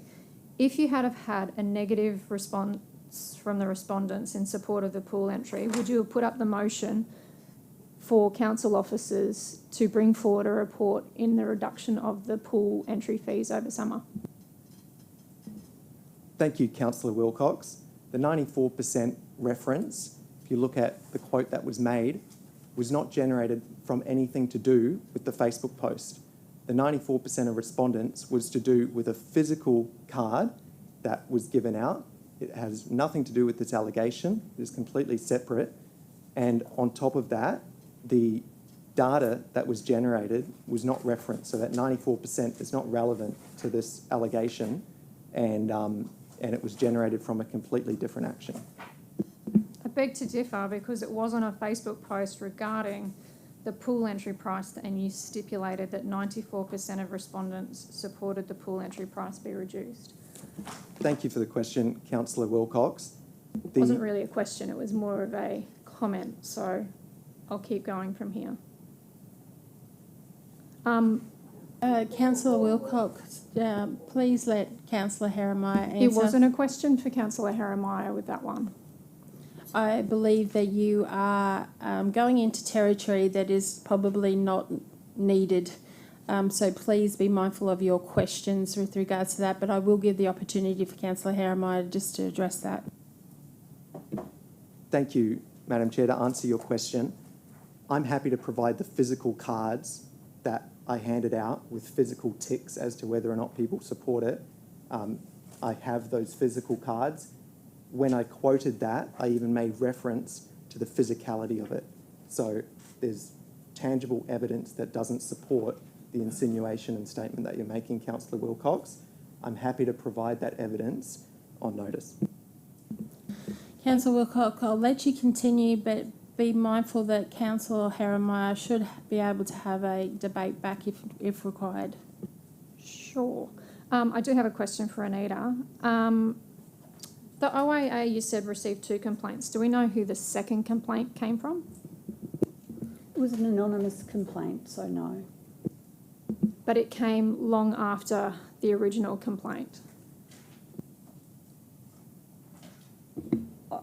From memory, sorry, I don't have the exact date, but yes, it was. Okay. Curious, sorry? 4th of October. No, that was the original one. There was another one that came a bit later, I think.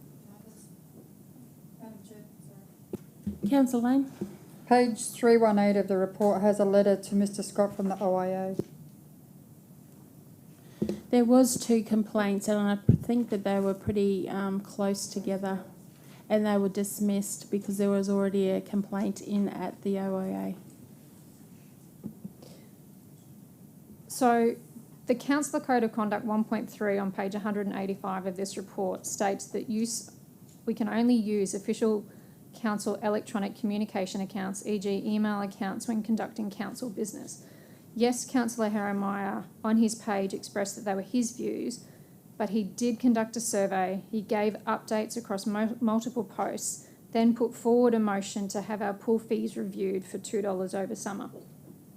In my beliefs, when you consider on the balance of probabilities and what would the average person think, they could easily have been mistaken to believe that this was in fact council business and or to be interpreted as relating to council, especially as there was a motion put forward by Councillor Heremiah on council business and it's stated on page 185.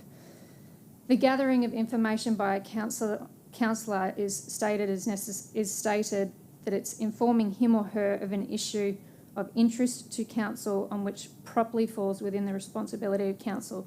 I'd consider pool fees and charges are a council issue, and this was to inform part of a conversation and possibly sway part of a conversation of a motion that was brought forward because no one had a heads up. The original post was on the 3rd of August. It was corrected within the report from the OIA that yes, it was put through in the original complaint that it was the 9th of August. However, it was corrected within the report. Facebook is an approved form for councillors to use. Cognito is not. However, I'm not sure how this works with any of these types of information collecting forms on anyone's post because there are other councillors that are currently using it at the moment, but I believe it's in a different aspect because it's not actually part of their jobs. They're doing it for electioneering. I do recognise that on your Facebook post on the 3rd of August, you did write, voice your opinion here.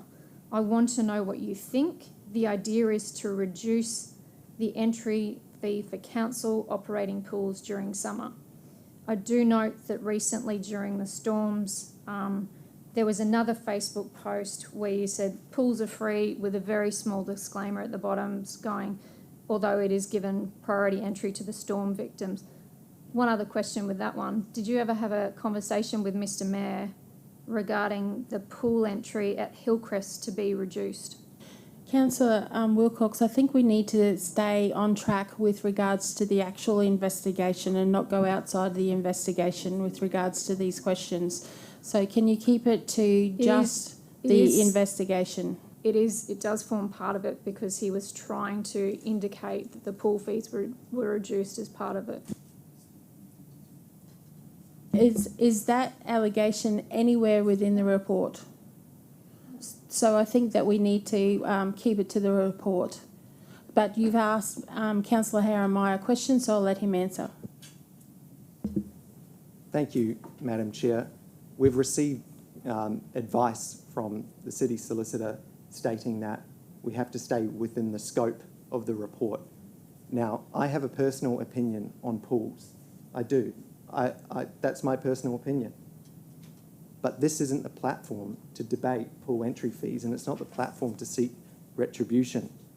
On top of that, if we follow this allegation and adopt it, sets a precedent that whenever a councillor speaks about a council issue, it is automatically council business. That's the rationale put forward. We are still people, we are still individuals, we are still political candidates, and it's important that people have the ability to act in their private capacity regarding personal opinions and personal issues.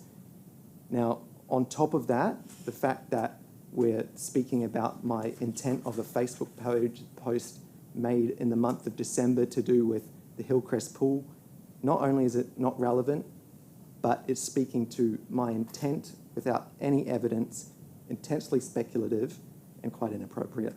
Thank you, Madam Chair. Councillor Wilcox, please refer to the actual investigation that we have at hand. Sure. I don't believe you acted dishonestly in your post, but I believe that you were obtaining feedback and information as part of your councillor duties and in part of doing your council job, which is why the OIA, I believe, has formed this opinion. And I believe you were using the information to form part of an argument for part of a meeting process regarding council pools, which is what the OIA have been stating within their report, and they've stated it over and over. The fact that, yes, they did state it was on the 9th of August, they did correct it to the 3rd of August within their report. You've done multiple posts before, during, and after the motion was presented. I don't think if it had have gone negative, I don't think you probably would have presented it. Or you could have simply put up a Facebook post using an emoji going, give me a thumbs up if you think council should reduce the fees, or give me a frowny face if you don't think we should reduce the fees. I think that would have been a better way to do it rather than obtaining everyone's personal information. I think I've finished. Thanks. Thank you, Councillor Wilcox. Councillor Herrimer, I'll give you an opportunity to talk in a second. I just want to add to Councillor Wilcox saying what he could and couldn't have done at the time is not relevant. We just need to stick to the facts with regards to the report. We're not debating whether pool entries should be open or not.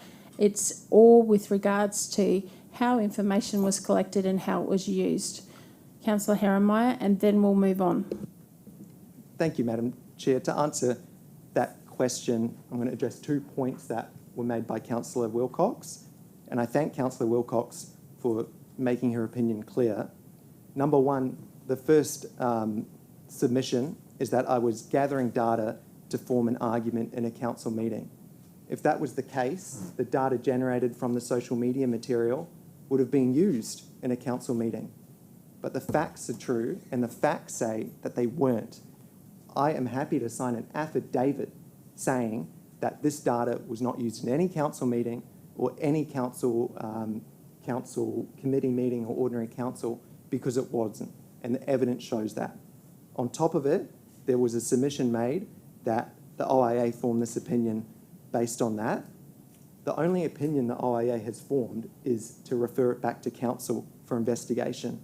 And then council hired Clayton Utz to investigate an allegation put in by a council officer, and Clayton Utz then made that determination.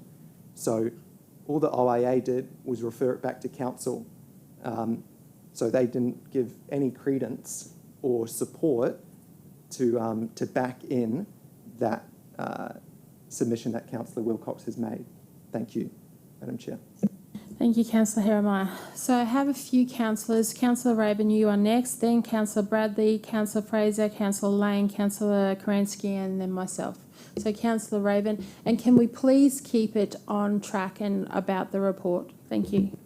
Thank you, Madam Chair, and in order to assist you in meeting your debate criteria, I am speaking against the motion, so we now have 1 for and 1 against. Everyone else can just ask questions and do their thing.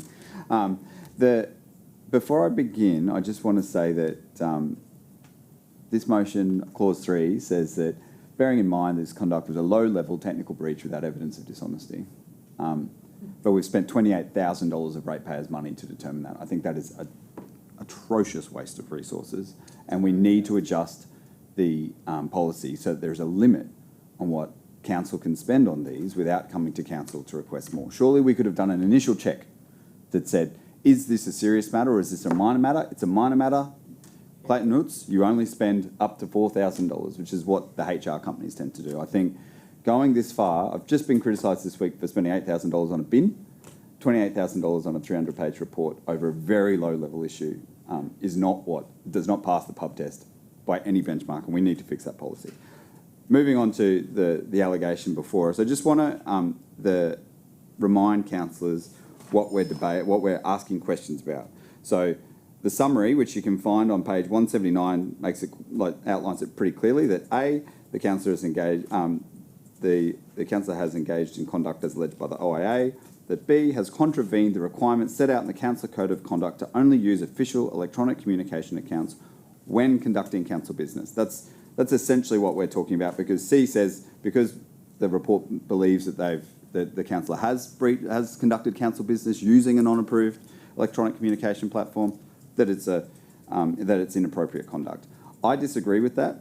I disagree with that on a pretty fundamental way, and the entire 300-page report of a very expensive law firm is based on the premise that you can find on page 179, paragraph 15, and subset F, which says the conduct meets the definition of council business within the meaning set out in the council expenses and facilities policy, in particular, and I quote, gathering information by which a councillor is necessary to inform him or her of an issue in interest of council and properly falls within the responsibility of council. I agree with Councillor Wilcox. This is totally related to council business. It is totally related to Councillor Heremeyer's role as a councillor.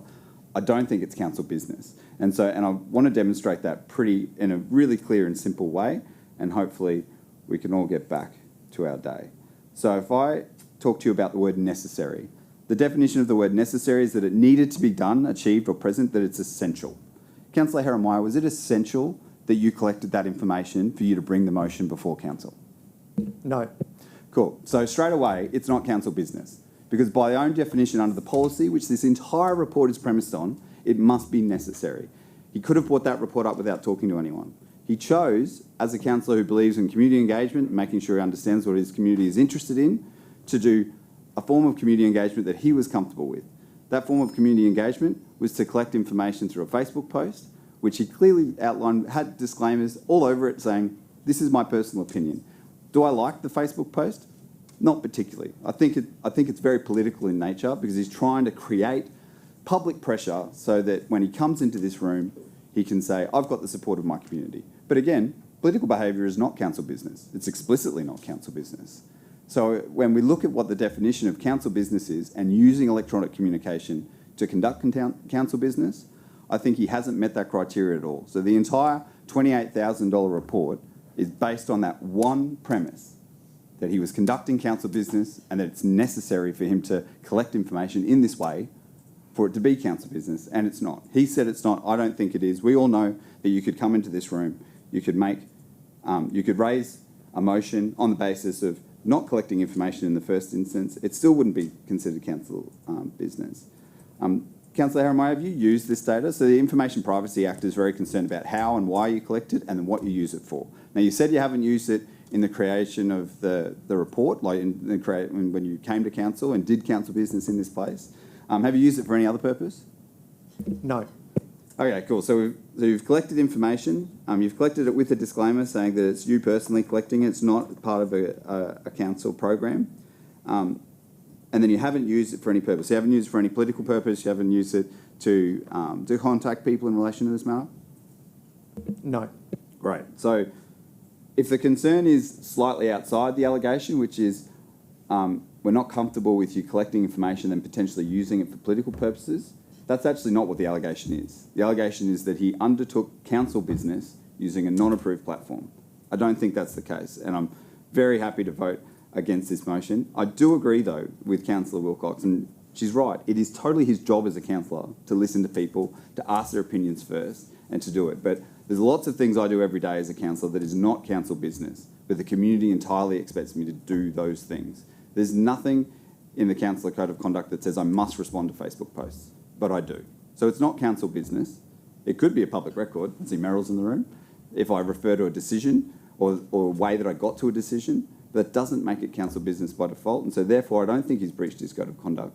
And once this motion has been debated, Madam Chair, I'd be very happy to say that we received the report and that we investigate a future amendment to this policy that limits the amount of money that can be spent on these investigations. Thank you, Councillor Raven. Councillor Bradley. Thank you. I won't talk to the report or anything, but I will ask a question of the governance manager, if I may, please. What's the rationale for not having an early resolution? What was council's, or to someone up there, sorry, whoever is the responsible person, what was council's, why did council decide not to enter into early resolution? We've put that discussion on pages 166 and 167 of the report, Councillor. It comes with an inherent juxtaposition in terms of the role of the CEO. So he has a strict obligation to refer matters. It's a very low threshold as to what he must refer to the OIA for as a potential what's now called a conduct breach.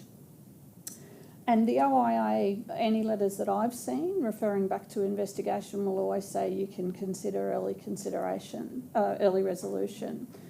So for the CEO to have the obligation to refer it, and then when it comes back to have the ability to resolve it at an early level, creates an uncomfortable position. It would be different, and we hope that the next version of the investigation policy put out by the state will manage this issue.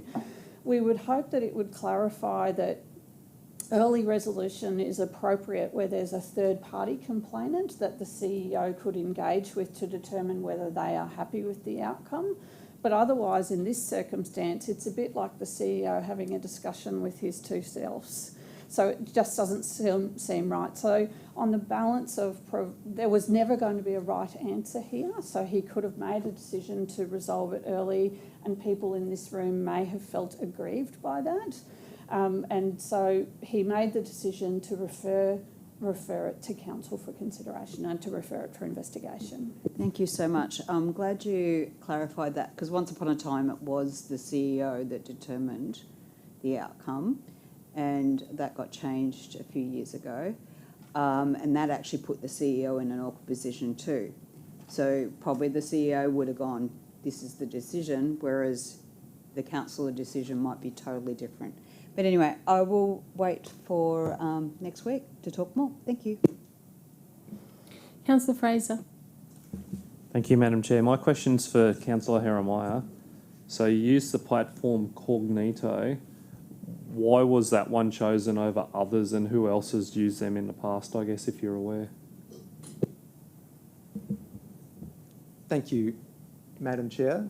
To answer Councillor Fraser's question, the social media material that apparently breached my code of conduct is not only limited to the feedback form, but also is the Facebook posts. So it's both that allegedly breached it. In relation to the feedback form, it contained a disclaimer stating that this is not on behalf of Logan City Council, this is on behalf of Jacob Jeremiah as a person. The reason why I chose Cognito form is because it ensured that all of my legislative and regulatory requirements regarding data privacy were met, and other organisations and people who value data privacy have used it. So that is the reason why I used it. Thank you. Continue, Councillor Fraser. Yeah, one more question. So in here it's alleging that you have breached the data privacy, but you're saying that it is a decent platform and stuff, and it's credible, and other highly regarded people possibly have used it. How did they come up with that? Thank you, Councillor Fraser, and I would love to be able to speak to their rationale for that statement, saying that it's in breach of the Information Privacy Act of 2009. When you look at their statement, they haven't provided any rationale or any justification as to that statement. The Information Privacy Act of 2009 doesn't apply to individuals, doesn't apply to Jacob Jeremiah as a person. And I quote section 18 of that act, and I quote, "This act applies to ministers, departments, local governments or a public authority. The information, and as a result, the Information Privacy Act of 2009 does not give rise to any obligations to individuals, whether they're a councillor or otherwise, and instead obligates government agencies." So that's the interpretation of section 18. So I'm not sure why the investigator stated that, but they didn't provide an appropriate justification or explanation as to how they ended up on the allegation that I breached that act. Thank you.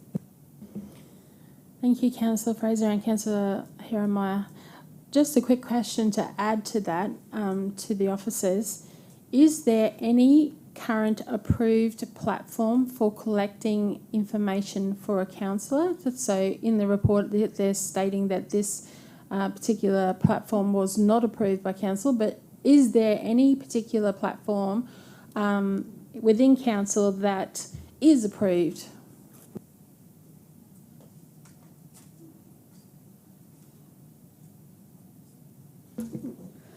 Through the chair, certainly we're aware of petitions. We have a form of petition which has a collection notice on it. I also know that there's the Have Your Say mechanism, but that's probably a question that I can't fulsomely answer, not being in that area of government, of the organisation, sorry. So just a technical question.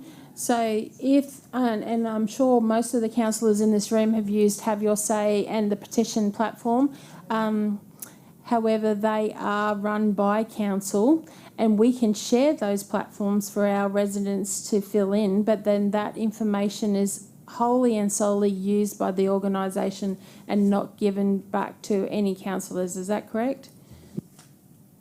I'm sorry, I couldn't comment other than from the operation of petitions, which is where a petition is submitted, then assessed by my team and then presented to a council meeting. I'm sorry, I'm just not close enough to Have Your Say.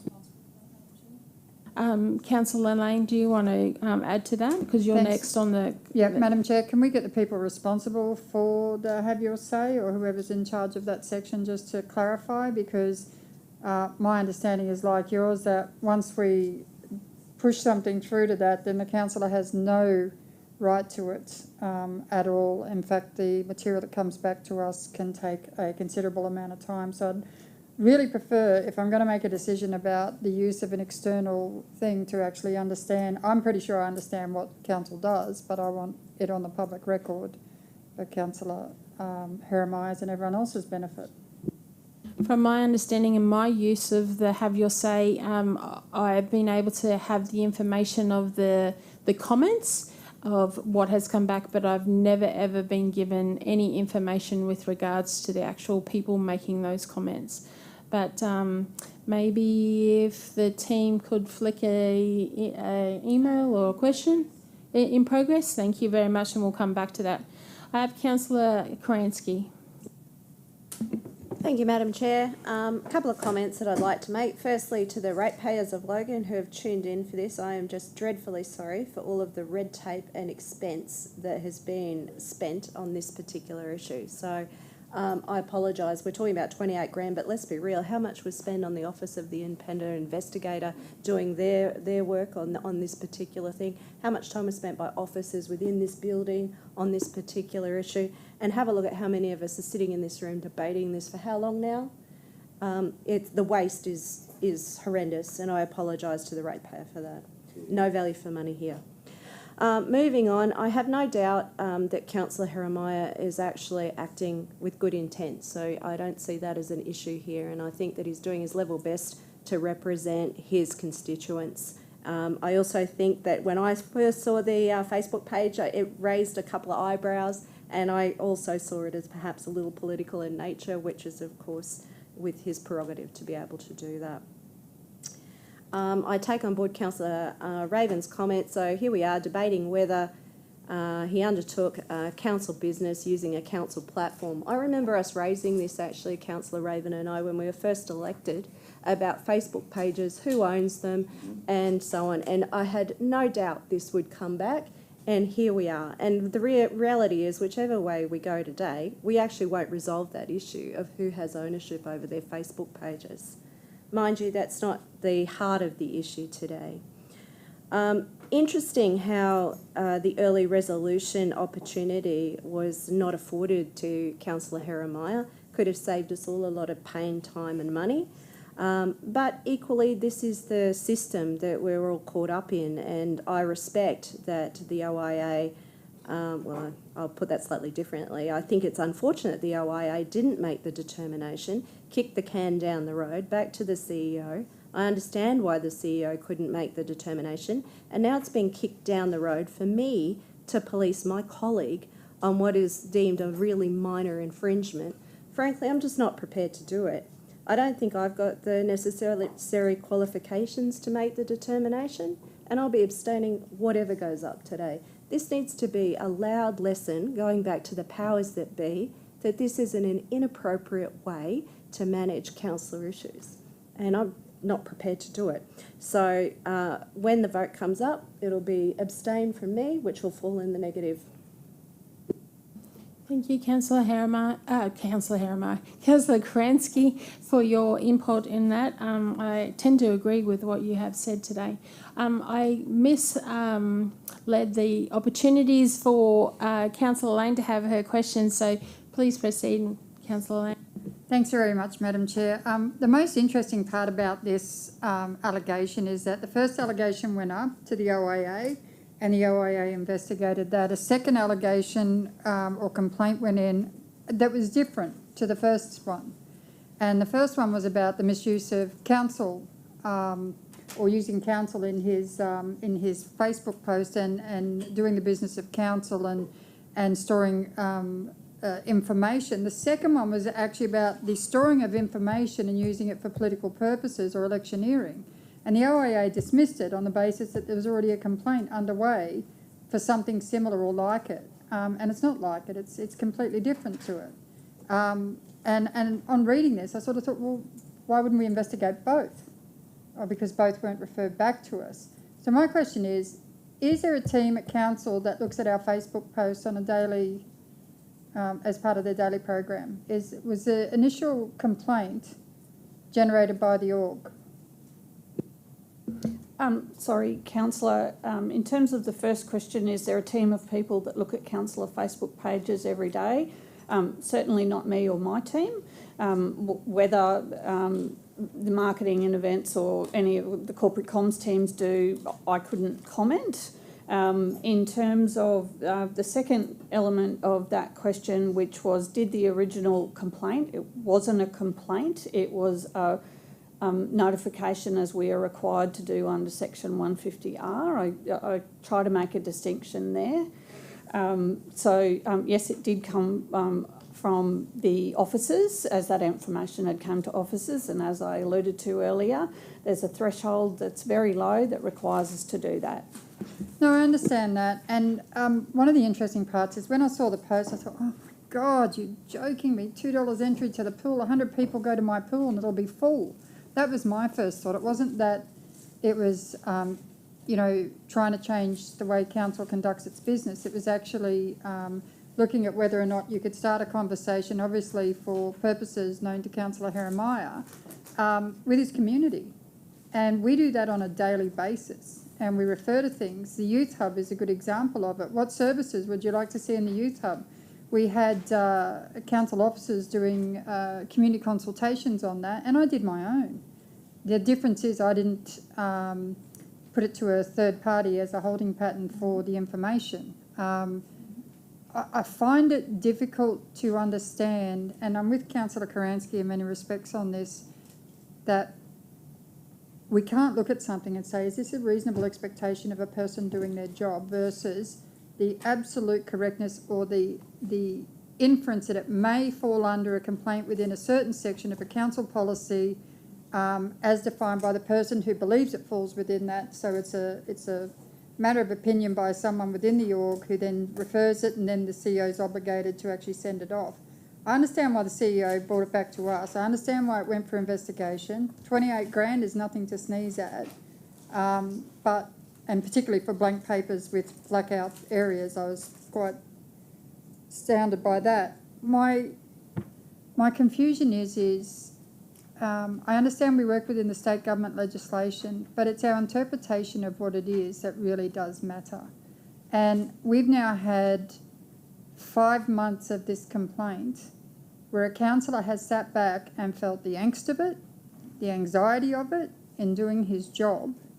And I'm sorry if you weren't worried about it and if you weren't, fretting over it. I know personally from all the complaints I've had that I've fret over each and every one of them.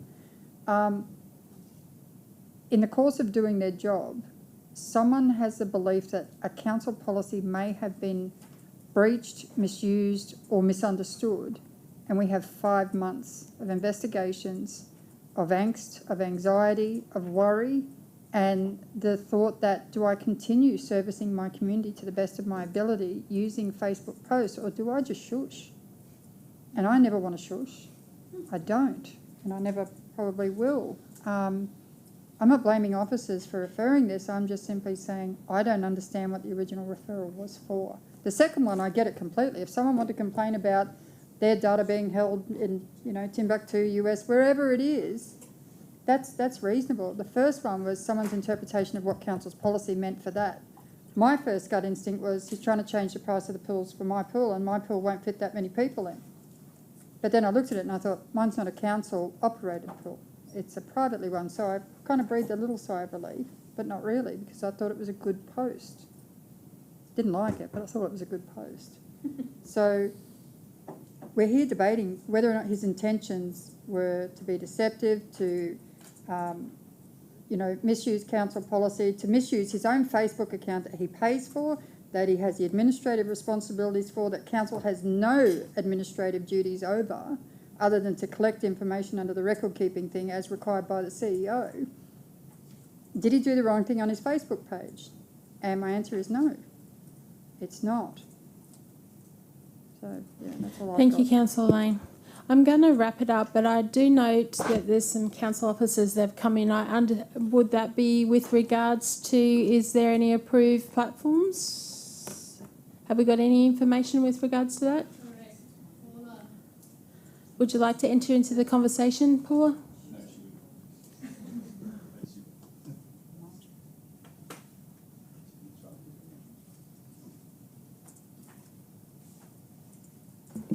Okay, what's the question? So we did have a question before, and a lot of this investigation is to do with the actual platform that Councillor Herrenmeyer has used in this investigation. We wanted to ask, is there currently any platform within council that a councillor can currently use in that manner? Approved one.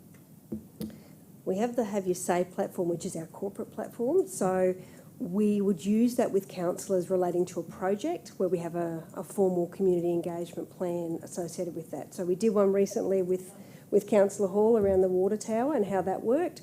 So that was part of an official project. If a councillor just wanted to gauge community sentiment on something that was important to them, the Have Your Say platform is not the platform for that. So I'm going to be a bit more direct. Sure. So in this instant, Councillor Herrenmeyer has used the platform, and then the organisation has brought it back to us for a code of conduct because he's used a platform that is not currently registered with council. Is there, apart from Have Your Say, which is council run, a platform that a councillor can use on their social media to collect information? Is there one approved within council? Not that I'm aware of. Thank you for that. I appreciate your time. And one further question with regards to Have Your Say, when a councillor works with you, like you have noted Councillor Hall, and I know I have as well, any information coming back from the Have Your Say, when coming back to the councillor, does not have the names of those individuals that have filled in the Have Your Say. Is that correct? Absolutely correct. There is no personalised or identifiable detail provided to councillors. That's because of the Privacy Act, correct? Okay. So currently, from what I understand, and please correct me if I'm wrong, there is no platform out there privately that a councillor can use to collect information other than the Have Your Say through council, which will not give private information of a person. Through formal channels, yes, that is correct. Thank you. I know this sparked a lot of questions, but I think I'm going to leave it there because I think we've all had enough. Councillor Lane, you're pushing me buttons. I've got 3 of you all wanting to ask questions with regards to that. I'm going to go to Councillor Lane and that's it. Thank you very much, Madam Chair. So when a person goes onto the Have Your Say platform, they're required to give their identifying details, their name, their email, their mobile number. Is that correct? No, we can set those parameters for each engagement that we do. And because we don't require registration, because that has been a barrier for some people to register, you can just go on and there'll be some simple things. It might be a postcode and it might be gender, things that will just help us narrow where people live. Sorry, so there's no little red line that says you must fill this out in order to participate in the...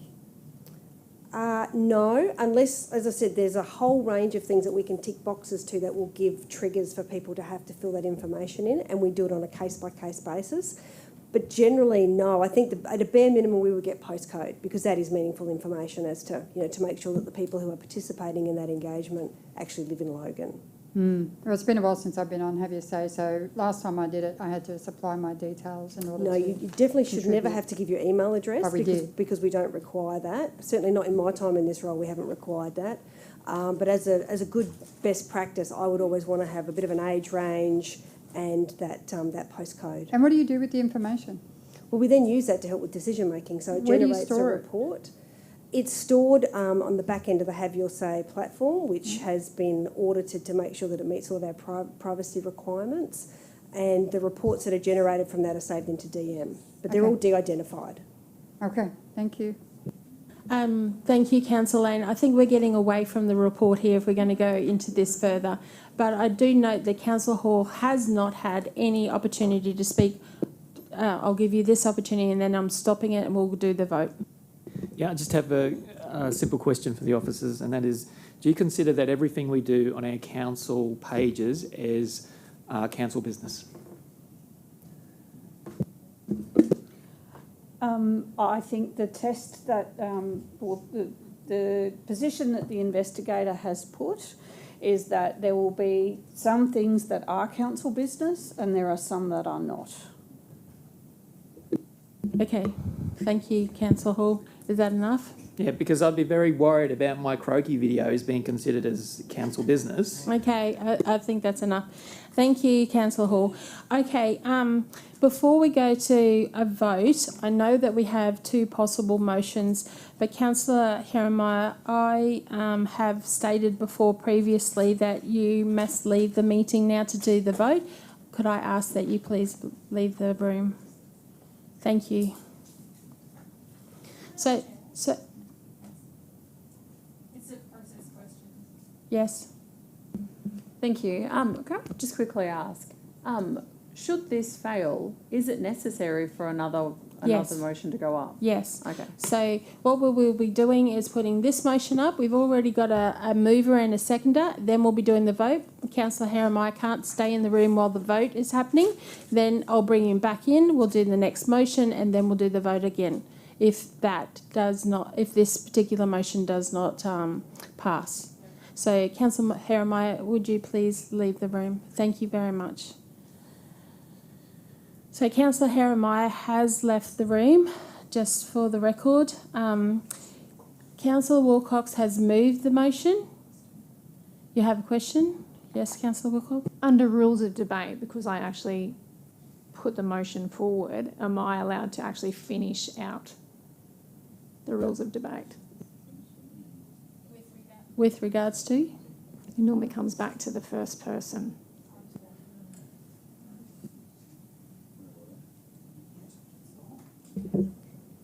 Point of order, Madam Chair. Yes.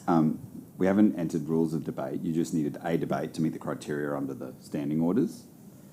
The Yeah, rules so- of debate would have meant everyone would have to say for or against, and we weren't doing that.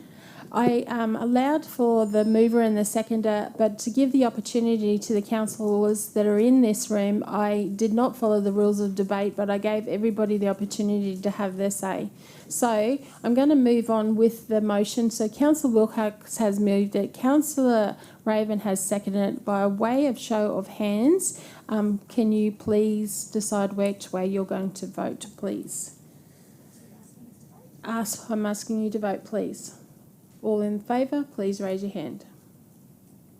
That has not been carried. And Councillor Bannon, can you hear us at all? Yeah, I'm not in favour.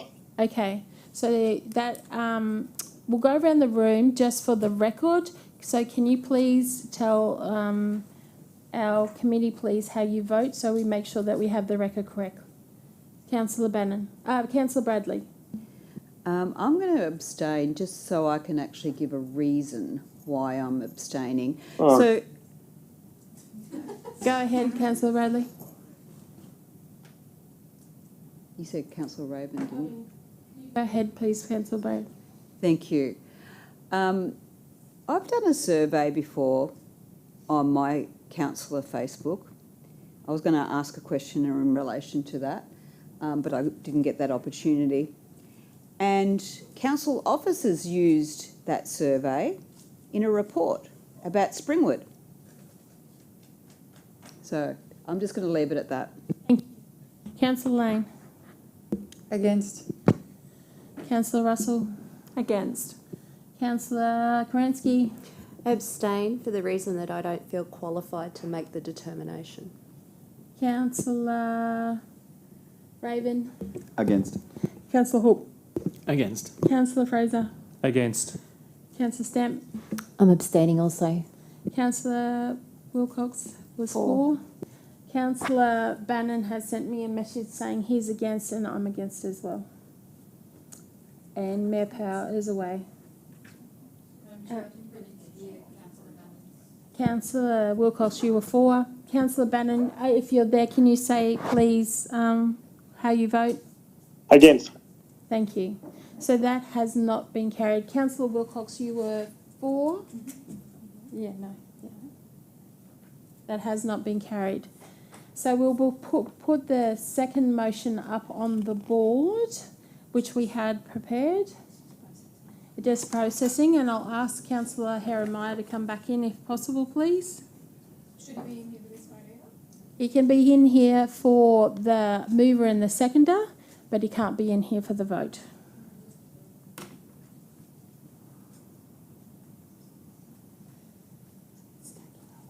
So, noting that to have this motion put up on the board, and it is inconsistent with the statement, we will need a reason for the alternative motion. Okay.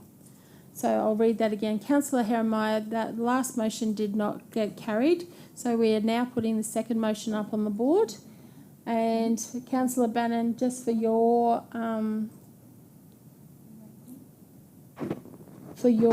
knowledge, it says that the council accepts the conclusion and the recommendations in the Oh, sorry. Wow. Can we send that to Councillor Bannon, please, for him to be able to have a quick read of?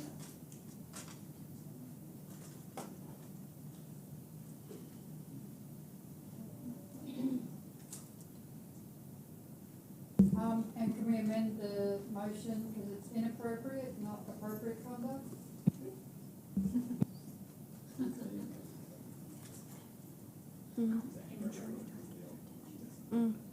Yeah. Madam. Hang on a minute, Councillor Raven. Through the chair, our city solicitor has helpfully drafted a statement of reasons in paragraph 3 that councillors may consider. We can draft further different reasons. We were just trying to assist in the decision making. Thank you very much.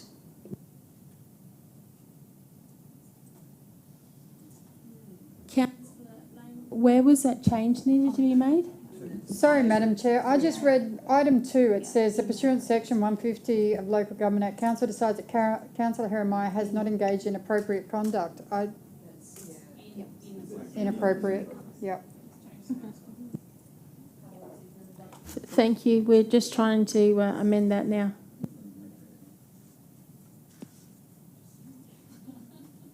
And everybody just run their eyes over there and make sure that they're happy. And we're sending this to Councillor Bannon. Councillor Bannon, you should have had that on Teams. On Teams, you would have seen the motion that should be available to you. Have you received that? Can we scroll? I can't see it. I can't see it on Teams. Hang on. No, I can't see it on Teams. We're If just someone's quickly read it, it'll be easier. Oh, it's a long one.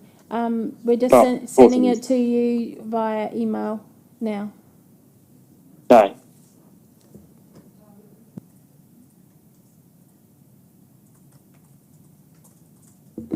Through the chair, could we scroll so that the councillors have the ability to see all of clause 3, please? Can you please put that up?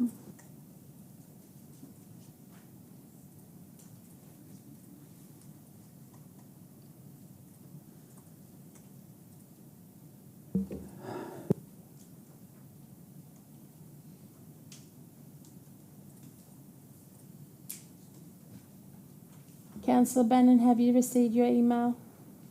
Yeah, just reading it. Thank you. Councillor Raven. Thank you, Madam Chair. I agree with or I support the intention of the motion, but I don't support the reasons given. I'd also like to amend the motion to include a reference to the unnecessary and excessive use of ratepayer funds for this investigation for a matter that is such a low-level technical nature to use the officers' Do we language. really need to add that in there?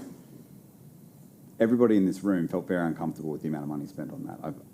I heard that again. I saw heads nodding when I spoke about it, again when Councillor Kerensky spoke about it and others. I think there needs to be a council. I would feel more comfortable if there was a council recommendation that says that is too much money to spend on a low-level technical bridge. Does that really form part of the code of conduct? Can we do that in a general business item? They're all connected to each other. I don't know how you, I just don't know how you separate it. But anyway, I'm in your hands, Madam Chair, but I don't agree with that reason. Anita? Can I make a suggestion on that matter?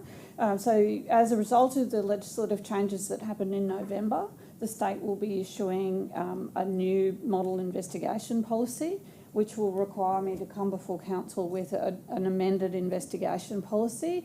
And I'm happy to take this discussion as that should be something we should contemplate as part of the new policy. Lisa? Sorry, Councillor Bradley. Thank you. That was probably my rationale for voting against, because having gone through the process twice, the investigation process is flawed in my opinion. And that is my personal opinion in this room. Okay, Councillor Wilcox, and then we'll go to a mover and a seconder, please. I'm not sure why 3C is in there. I didn't hear anyone really make any reference to 3C. Through the chair, did councillors want to take a quick break so we can draft reasons that meet the requirements of council? Yes, that would be great. So we'll take a break of 5 minutes and come back, please. Sorry. Councillor Lane has moved that. Councillor Bradley has seconded. All those in favour, please raise your hand. That has been accepted. In favour. Yep. You can, because we're taking a break.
There's a motion on the board to say that we open the meeting back up at, and we're going to change that to 2:18.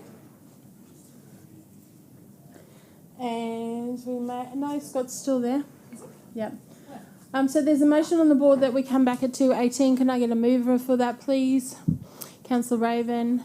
Councillor Wilcox has second. All those in favour for coming back, please raise your hand. That has been passed. Noting Councillor Jeremiah has not voted in this section. Conflict, yes, thank you. Okay, so while we have had that little break, we have been working on a new motion that will be currently put up on the board. Has someone sent that to Councillor Jeremiah, Councillor Bannon? Councillor Bannon, we're just sending that through to you. There has been a little bit of a change, just saying that we don't consider that the matter was council business for this recommendation. If that's the only change, Madam Chair, then you don't have to send it to me. I'm all good. Thank you very much. So, Thanks, mate. as we proceed, I'm going to be asking for a mover and a seconder. Then I'll ask Councillor Jeremiah to leave the room. Then we'll go from there. So, do I have a mover for this motion? Councillor Raven has moved the motion. Councillor Fraser has seconded. All those in favour, please. Sorry. Councillor Jeremiah.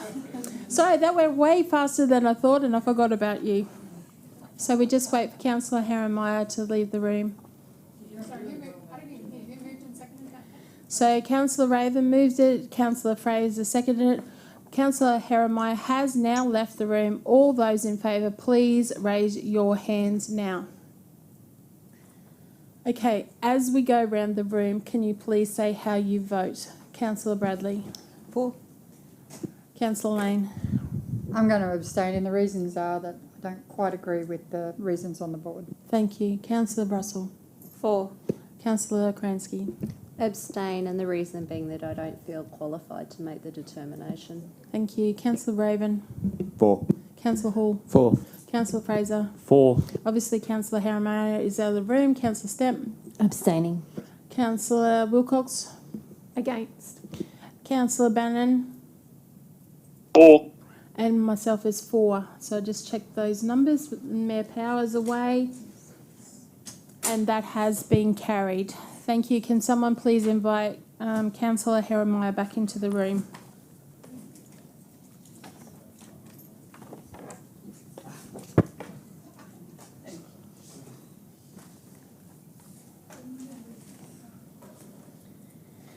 Thank you, councillors. Thank you, Councillor Jeremiah, for coming back in. That has been carried. Thank you very much. Does anybody have any general business for the Corporate Governance Manager? There being none. And do you have any for us?